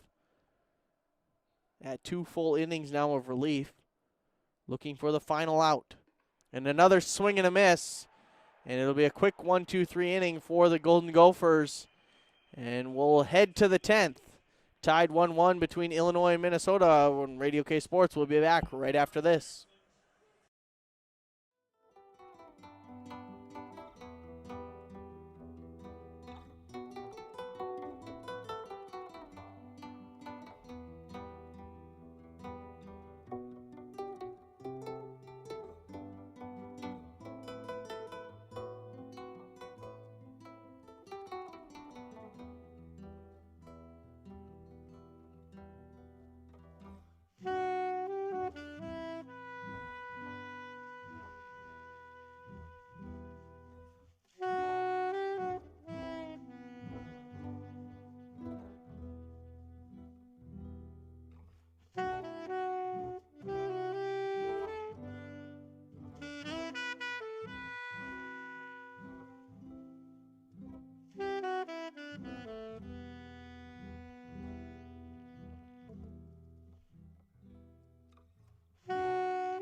Welcome back, everyone, here live on YouTube, Radio K Sports Radio. Grant Sandberg here, taking over for the play-by-play in extra innings. That's right, folks. We got free baseball here at the U.S. Bank Stadium, and it should be exciting. Ryan Duffy for the Gophers still pitching now.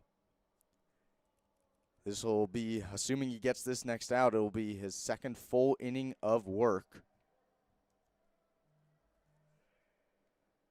Another pinch hitter for the Illini now, as it's number 29, Nathan Ade. Here comes the first pitch from Duffy, and it's going to be high and inside ball to Ade. Ade, the junior from Wisconsin, went to Madison College before transferring over to Illinois, majors in communications. Here comes the second one, and he hits it right up the middle for a leadoff single. And just like that, the Illini with their 8th hit of the night. Not a great start for the Gophers in extra innings. Last thing you want to do is allow the leadoff man on for Illinois. Because they're quick on the base paths, but also you now have to worry about that runner as they're going to bring in a pinch runner So you got to be careful. Not only you got to pay attention to this runner, but also you got to try to get another out or your first out at the plate. And you're restarting the lineup for Illinois. So the Gophers have to be careful here because this could snowball in a hurry on them. Wassel tightly protecting a potential bunt here. Duffy now out of the stretch. And they look to bunt, but it's going to be high, ball one, as Jackson took back the bat. Hopefully Wassel's ready to hit the deck if Jackson pulls back and hits. I think that's the farthest in I've seen a third baseman play in a while. That's kind of like what they do in softball sometimes. They're standing so close to the plate. Next pitch comes in, and it's tight inside there. Almost hit Jackson, but he gets out of the way. 2-0 now, and I'm surprised the Gophers don't have anyone up in their bullpen. Ryan Duffy just needs to get this ball across the middle of the plate. They're trying to give you an out right now. Get the ball across the plate, get the bat on the ball, and throw the man out at first. Here comes the pitch, and this one's high as well. 3-0. He's a little rattled right now, I think, by that bat being in the strike zone. But just like you said, Trask, they're giving you an out. Throw it down the middle and get that out. And I think part of it, too, is maybe in the back of his mind, he's trying to keep track of the base runner at first. Get this ball across the plate. You don't want to walk somebody here. And he does exactly that, a 4-pitch walk. And the Illini container ship is going crazy. I don't know. Are we going to see it start to shake pretty soon? Yeah, who knows? All right, so you got 2 runners on, no outs. You're going to have to dig yourself out of a hole. Like you mentioned, Grant, Minnesota bullpen is still quiet. And I don't know, you got a guy or two walking around, but doesn't look like there's a real sense of urgency. Yeah, Bubba Horton, the left-handed senior, is walking over there, but it was more of a stroll, walk. I'd say. It was a nice Sunday morning. He's just looking at US Bank Stadium. Now we got some guys jogging around out there, maybe getting ready to throw. Hopefully Duffy can get himself out of this. Only 34 pitches, so he's got a lot there to play with. Hopefully he can get something on the ground and potentially turn 2. If not, get something in the air that's shallow enough that the runners cannot advance. You want to minimize the number of guys in scoring position at all costs in this scenario. We'll see what the Gophers do with the infield. They had a little mound meeting. Looks like they're going to pull the corners in, but keep those middle infielders at double play depth. I think that's the right move there, especially right now. Like you talked about, they were trying to give up an out. Right now, get the ball on the ground, get 2 outs. Doesn't matter if the runner gets to third. You have 2 outs now, and you can go from there. We'll see if they can do that.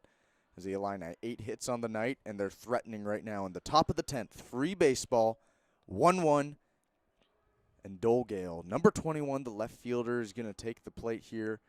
And like Trask said, the corners are in right now. Sweeney at that 45-degree angle. Out of the stretch comes Duffy. He looks to second, and he steps off. And Illinois showing bunt here. Dulagate starting to pull that bat around. Sweeney looks like he's coming charging in from first. We'll see what Wassel's going to do. I would imagine he stays home. Especially after the issues Duffy had last at bat, I think that's the right move by the Illini to show bunt. And they're going to show bunt again.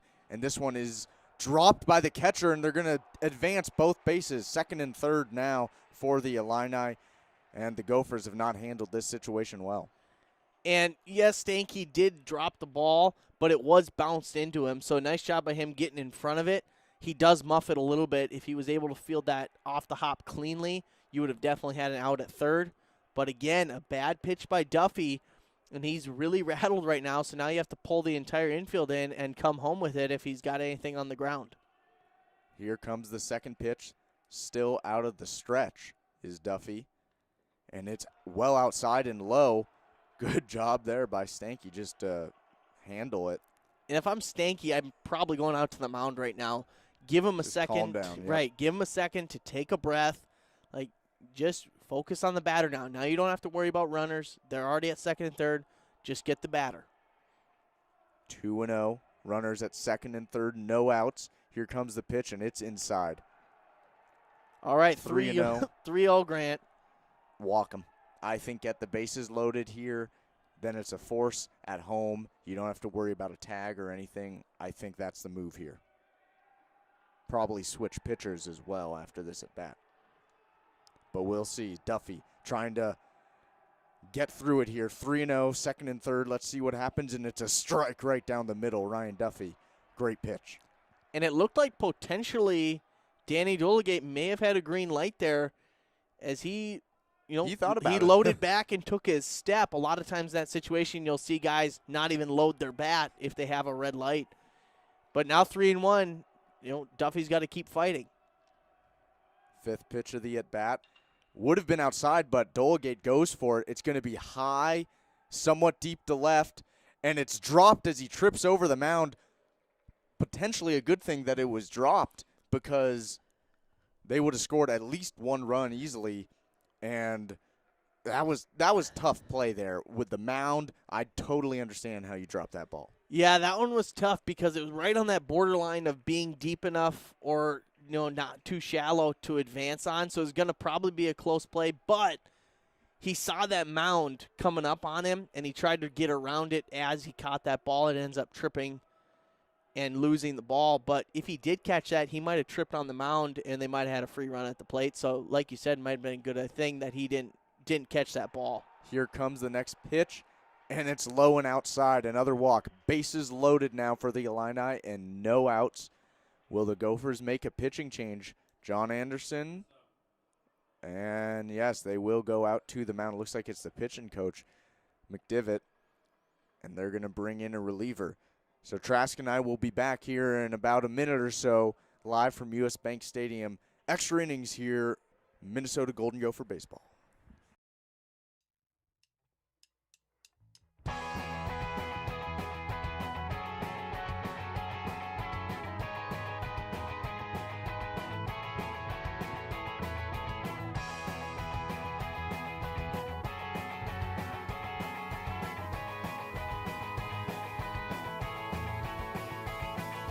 Turn our hearts into edge trays, spin like stars and sleep in space. Bothered starts to what you say. Drive a car right down my days. 'Cause I could have told you I wasn't born to make any breakthroughs. Fired up a miscue and kicked off your shoes, and then I kissed you. 'Cause we go night swimming, if it means you will tell me. I don't know sonnets too, but I don't know nothing if I can be sung. It's what you wanted, it's what you wanted.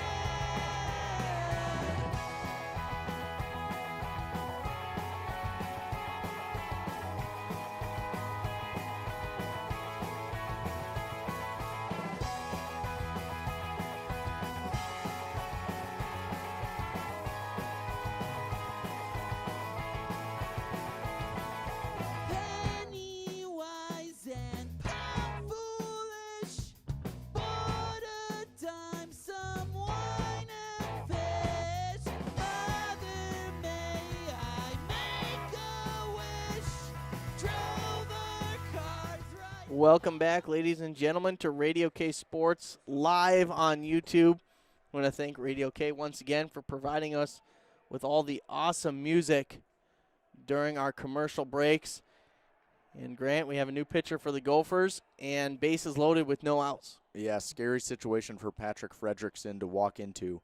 Former Big Ten pitcher of the year and freshman of the year. But you guys work cut out for him here. First pitch, slider just off the corner, ball one. Good eye there from Comey.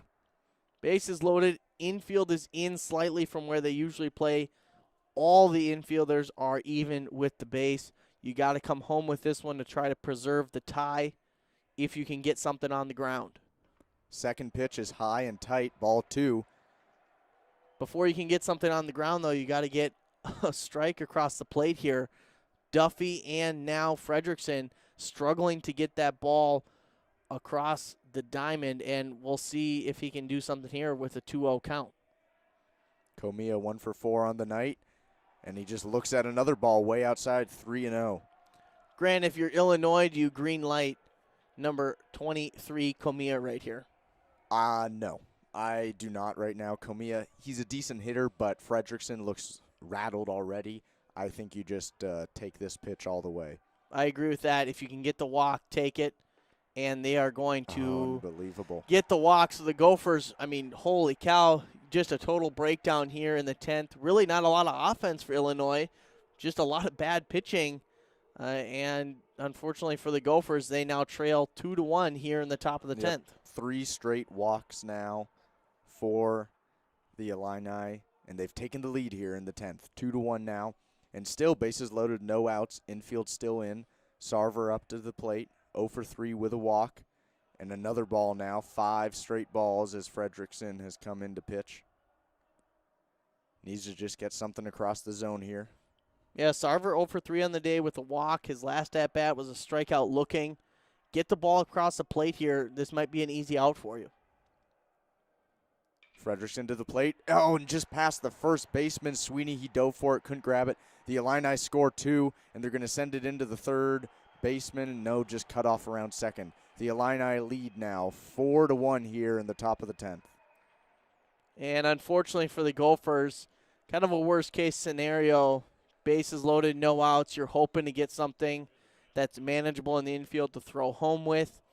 You get a ball, but it's a little too hardly hit. And by the time Sweeney can get over to it, it just goes off his glove and squirts into right field.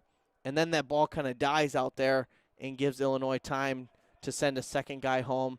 So now you've given up 3 in the 10th, and the lead has increased to 4-1 for Illinois.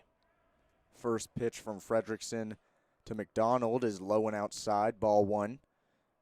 McDonald 0 for 4 on the night, a couple lineouts, a flyout, and a pop-out. And this one's going to hit McDonald now, and so he'll advance to first. So now back to bases loaded, no outs. Still 4-1. Gophers, if you're down 3, reasonable to come back from in 1 inning.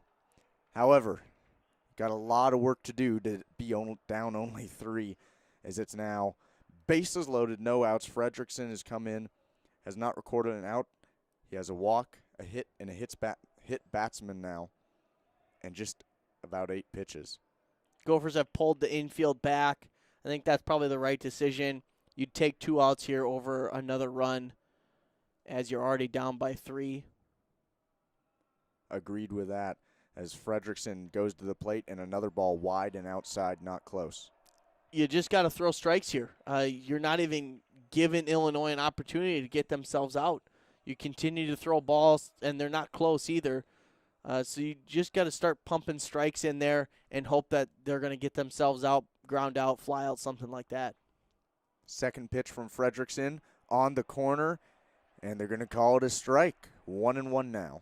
Good frame by Stanky. Maybe a little bit of gift from the umpire, as that one was definitely stretching the limits of the strike zone. So 1-1 count, bases loaded. Get another strike in there and hoping to get a ground ball. Fredrickson comes set and now comes to the plate, and another strike, slider right over the zone.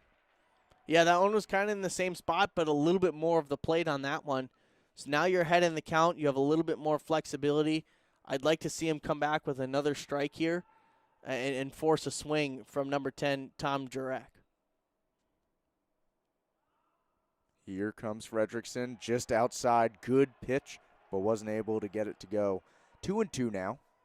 2-2, I think that was a really good spot. I think he can go back to that spot if he wants. Trying to force something on the ground here and get 2 outs quickly here for Minnesota, who still have not recorded an out in the top of the 10th. Fredrickson comes to the plate now, and the batter checks swings, and the home plate umpire says he went. So a strikeout from Fredrickson, first out for the Gophers, and first out for Fredrickson as he settles in now. Bases loaded still, 1 out, as number 9, Campbell, will come up. Sophomore, new catcher for the Illini. First at bat of the night for him. Gophers trying to get out of this, down only 3. They'll have a chance to tie, if not win the game in the bottom of the 10th. First pitch from Fredrickson. Nice slider over the middle just to get it in. First pitch slider. Well done. Campbell's played in 2 games this season. He's hitting .400. Sophomore catcher, like Grant said. Big opportunity for him.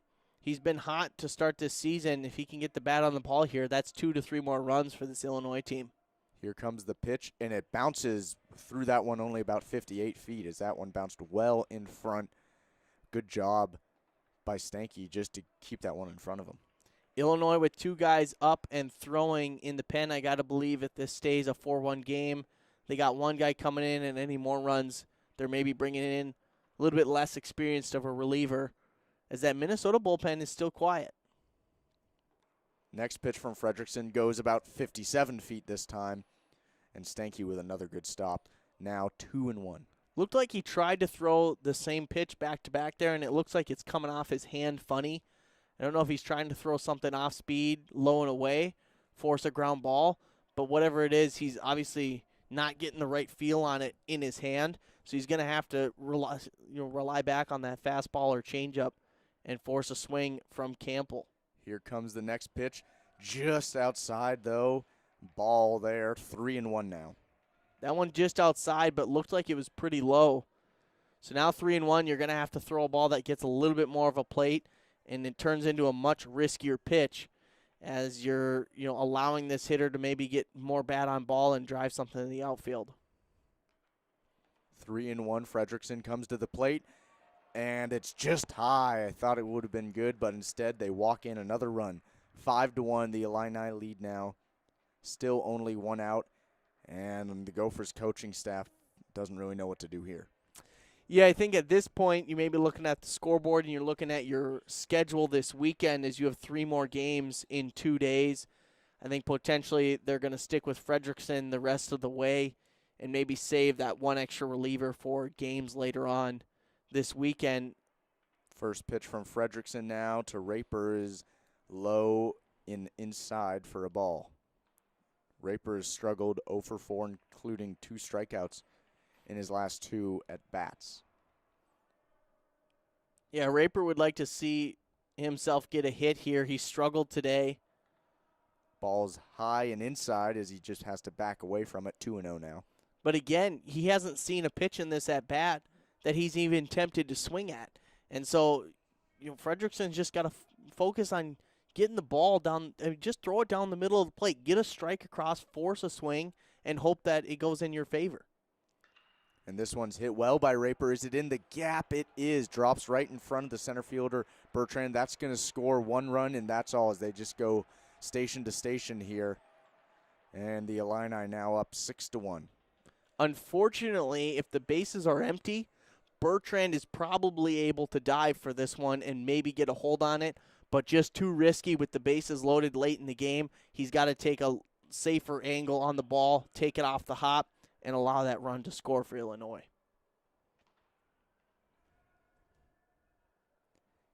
Catcher Stanky heads out to the mound to calm Fredrickson down, who's had a rough outing. 3rd of an inning, 2 hits, 2 walks, a hit batsman, and 2 earned runs already. Did get a strikeout, however.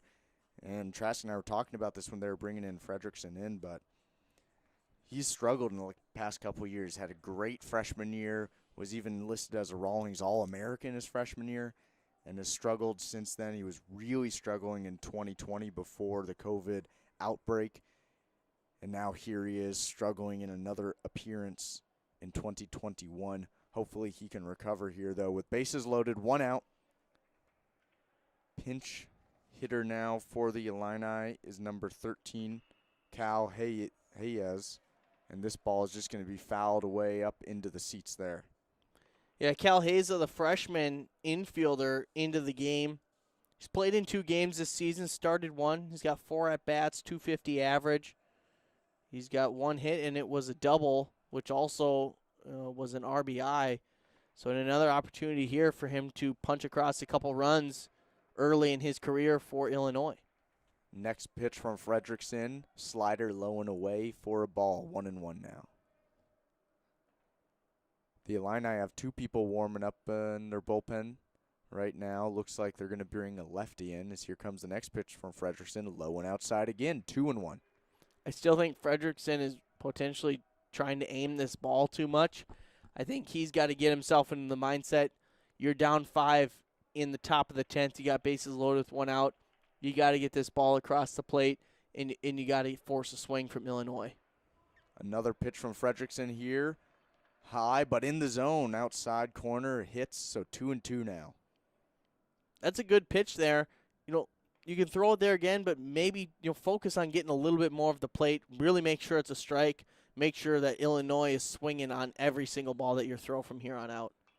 Next ball is fouled away right over the container and into the 10th row or so.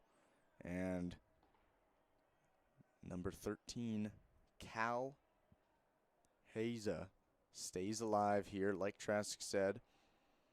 Not many at-bats this year, but does have a double led to an RBI last weekend. And he'll try to do that again here as Frederickson comes to the plate, low and outside again, 3-2. Unfortunately for Frederickson, kind of a continued worst-case scenario. He comes in bases loaded. Obviously, ideal situation is you don't give up any runs or, even just 1 or 2. And this ball is fouled away, almost struck him out. Frederickson, though, is going to have to face him another time. No, they're saying it wasn't fouled now. Strikeout for Frederickson, second strikeout for him here. And now 2 outs, Gophers down 6-1, bases loaded still. And Jackson comes up, who's 1 for 4 on the night with a walk. And just to finish the thought, Frederickson unable to get out of the inning with no runs or even a run or 2.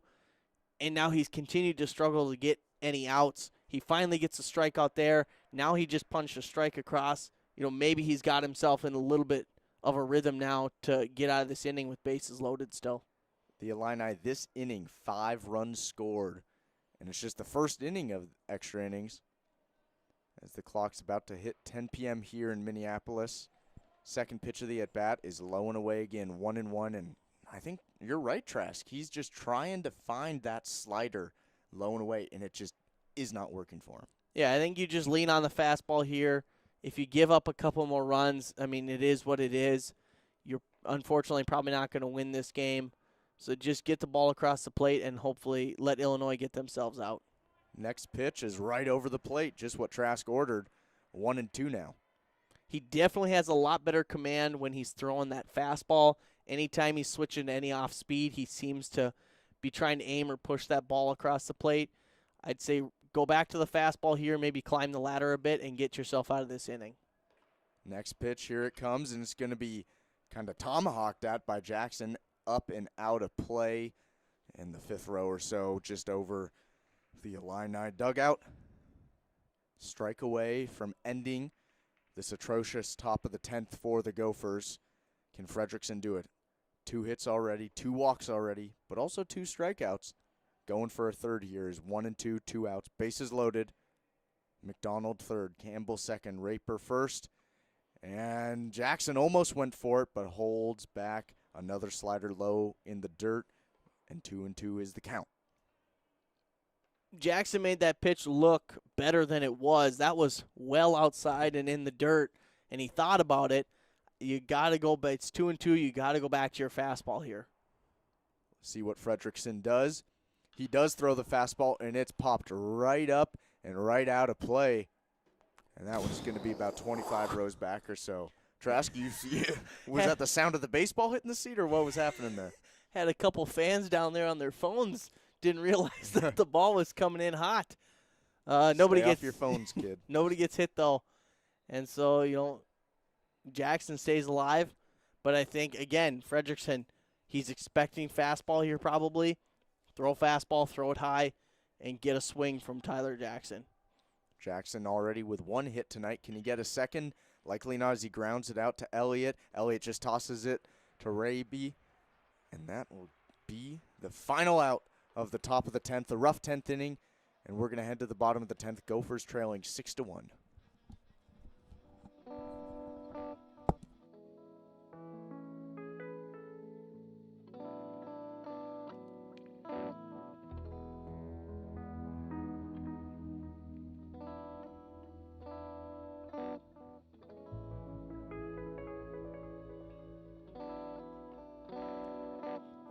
the rhythm, feel the rhyme. Get on up, it's bobsled time.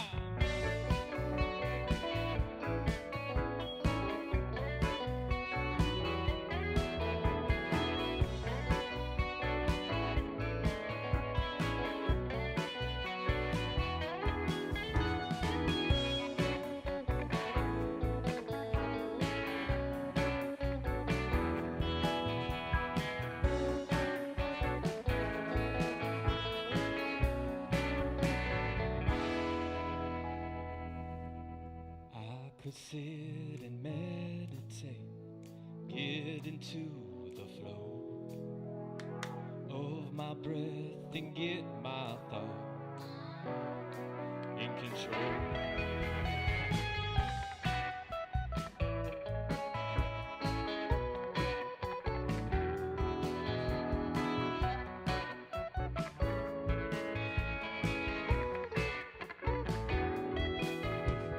If I'm being honest, staying true to myself, I'll be singing love songs. I'll be in good health.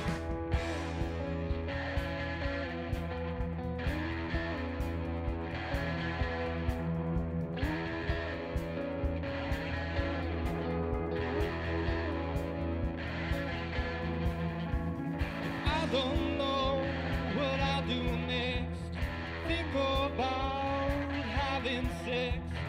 I don't know what I'll do next. Light up jazz cigarettes and get high.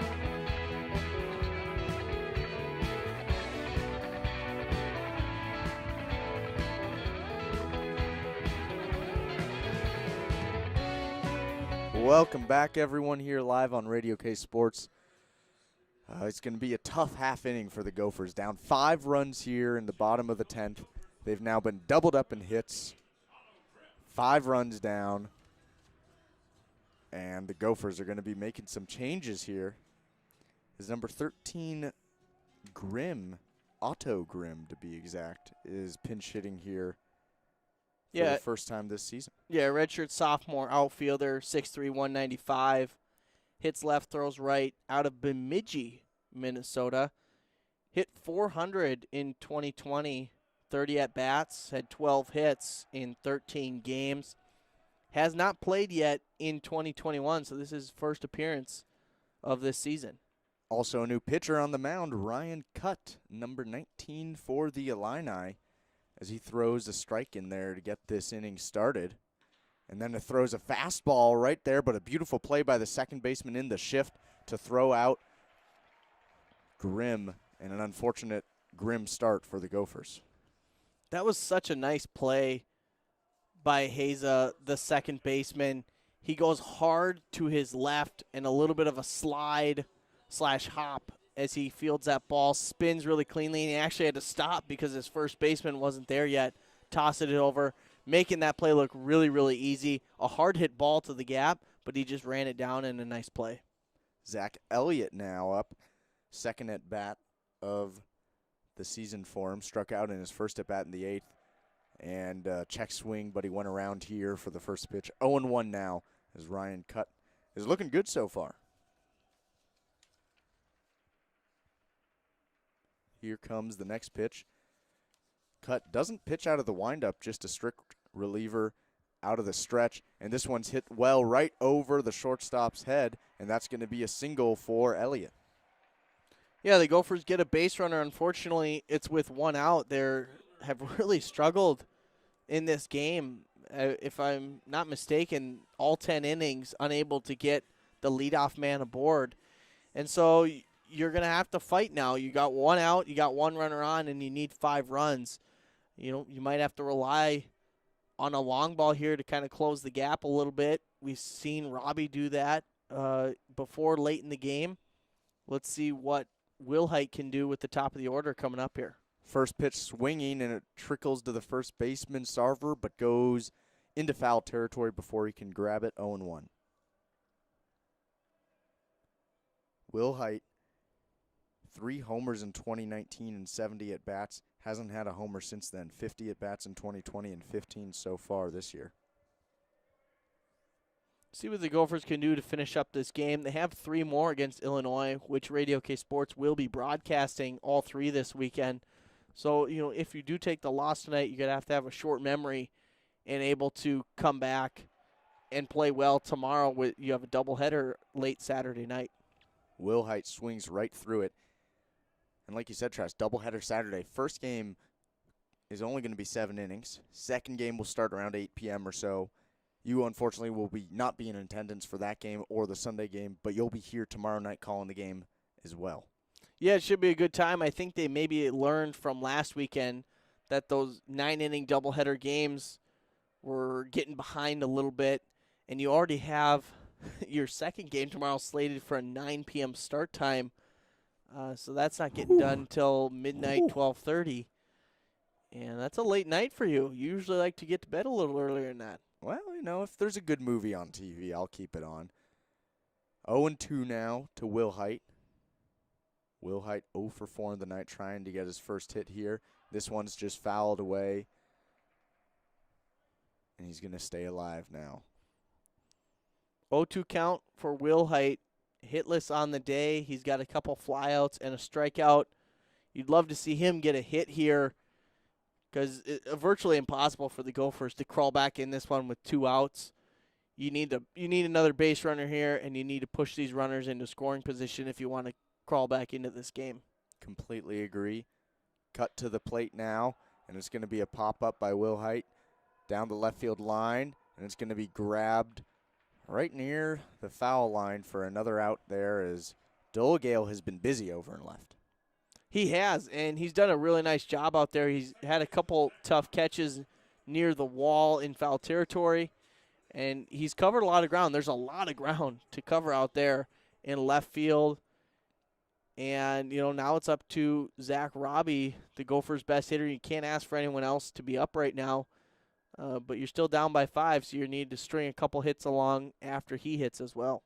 And here is Robbie, one of the best hitters tonight for the Gophers, 2 for 4, including an extra base hit. And he looks at strike 1 now. 2 outs. Gophers down 6-1 here in the bottom of the 10th. A rough collapse for the Gophers in the top of the 10th. Led to 5 runs being put up by the Illini. And now Robbie down to 2 strikes before the game's over. And there's one of them. So now he has 1 strike left. 0-2 count here, 2 outs. U.S. Bank Stadium. As Robbie steps out, looks for a sign. And he's tight up on the box there, right near on top of the plate. See if Cut tries to attack inside here. Here comes the pitch. And it's going to be dribbled foul towards the Gopher bench. Staying alive. Yeah, nice job by Robbie, who's definitely expecting something else there. Just gets his bat out, throws his hands at it, and knocks it foul to keep himself in this at-bat. Shows why he's such a lethal hitter, because even though he was sitting on a different pitch and also different location, he's still able to fight a tough pitch off on the outside corner and keep himself alive. Here comes the pitch and the windup high. They tried to get Robbie to bite for it, but it didn't work. 1-2. That's not a bad spot to be. Robbie has got to have in the back of his mind potential home run ball, as he's already hit 3 in this young season. I wouldn't be surprised if we see them maybe climb the ladder again here. Cut gets the sign, and he sends this one in. High and tight fastball. Good eye by Robbie. 2-2. I love that Robbie doesn't even flinch on those. He is not looking for anything up there, and I assume Illinois recognizes that with a 2-2 count. You might see them try to come off speed low and away again and get him to chase.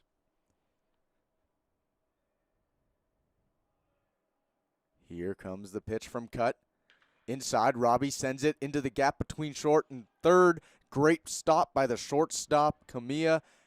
But it's not going to work, as Robbie with the speed gets it over there to first. And another hit for the Gophers. Slow and steady. That's what you needed there. Great effort all around on this play. Camilla, the shortstop for Illinois, diving into the gap, gets the ball, gets up to his knees and fires across. The throw is short. But then you got Robbie running hard down the line and then diving, 100% effort. You're down by 5. You love to see a guy do that, give it his all to get to first base. Now you got 2 base runners. You got Jack Wassel up. He's 2 for 4 on the night. If you can get something in the outfield here, now that gap of 5 runs seems a lot less. Here comes Wassel, 2 for 4 on the night, and takes the ball high and outside. 1-0. 1-0 count. You're looking for your pitch right here. Don't swing at anything you don't want until your count's even or you're behind. Here comes the pitch outside as well. So 2-0 to start. I think you probably take right here. Yeah, I mean, your box is really small right now. Unless that pitch is exactly where you want it and the pitch you want to hit, you do not swing the bat here. You make sure that cut is putting that ball where you want it. Even if you're letting a strike slide by, you have a lot of power in this at-bat still. And there goes the strike. Right down the middle, looked like a bit of an off-speed pitch. It came in rather slow. Strike 1 to Wassel. 2-1 now. 2 outs here in the bottom of the 10th inning. Gophers trail 6-1, but they have 2 runners on. It's Elliott at second and Robbie at first. Here comes the pitch to Wassel. Wassel swings and just foul tips it. Barely made contact with it, and that's going to put it to 2-2. Gophers down to their final strike for the second time tonight. That's where he wanted the pitch. It was just the wrong pitch. It was a nice job by Cut to slow that ball down and get Wassel off balance and force the count back to 2-2. Now he's just got to look for something that's close and hope to get the bat on the ball. Cut, comes set, and he goes to the plate. This one's hit hard and over the left fielder's head. No, what an amazing grab by Dulagate. We talked about it already, but beautiful catch there. And that one might be a web gem. And, to be honest, the only reason that was a really nice catch is because he took a terrible angle to get to that ball. He made that catch look a lot harder than it was. Wassel put a nice swing on that ball, put it deep to left field, gave it a chance. But unfortunately, Illinois is able to rein it in, and they'll take home the win in game number 1 of this weekend series. Grant, any closing comments from this game? Tough loss for the Gophers. They played 9 great innings, but that just wasn't enough. They had to play that 10th and collapsed in the top of the 10th. I think they can build off this, though. Great pitching, something they struggled with last weekend, and we'll see if they can continue that. Stay with us on Radio K Sports. Tune in tomorrow night. We got 2 games, and tune in Sunday, as there will be 2 more games, or excuse me, just 1 more game Sunday, but 3 more to go. So stick with us here on Radio K Sports on YouTube on behalf of Trask Angel. Gopher Sports. I'm Grant Sandberg saying good night. Done.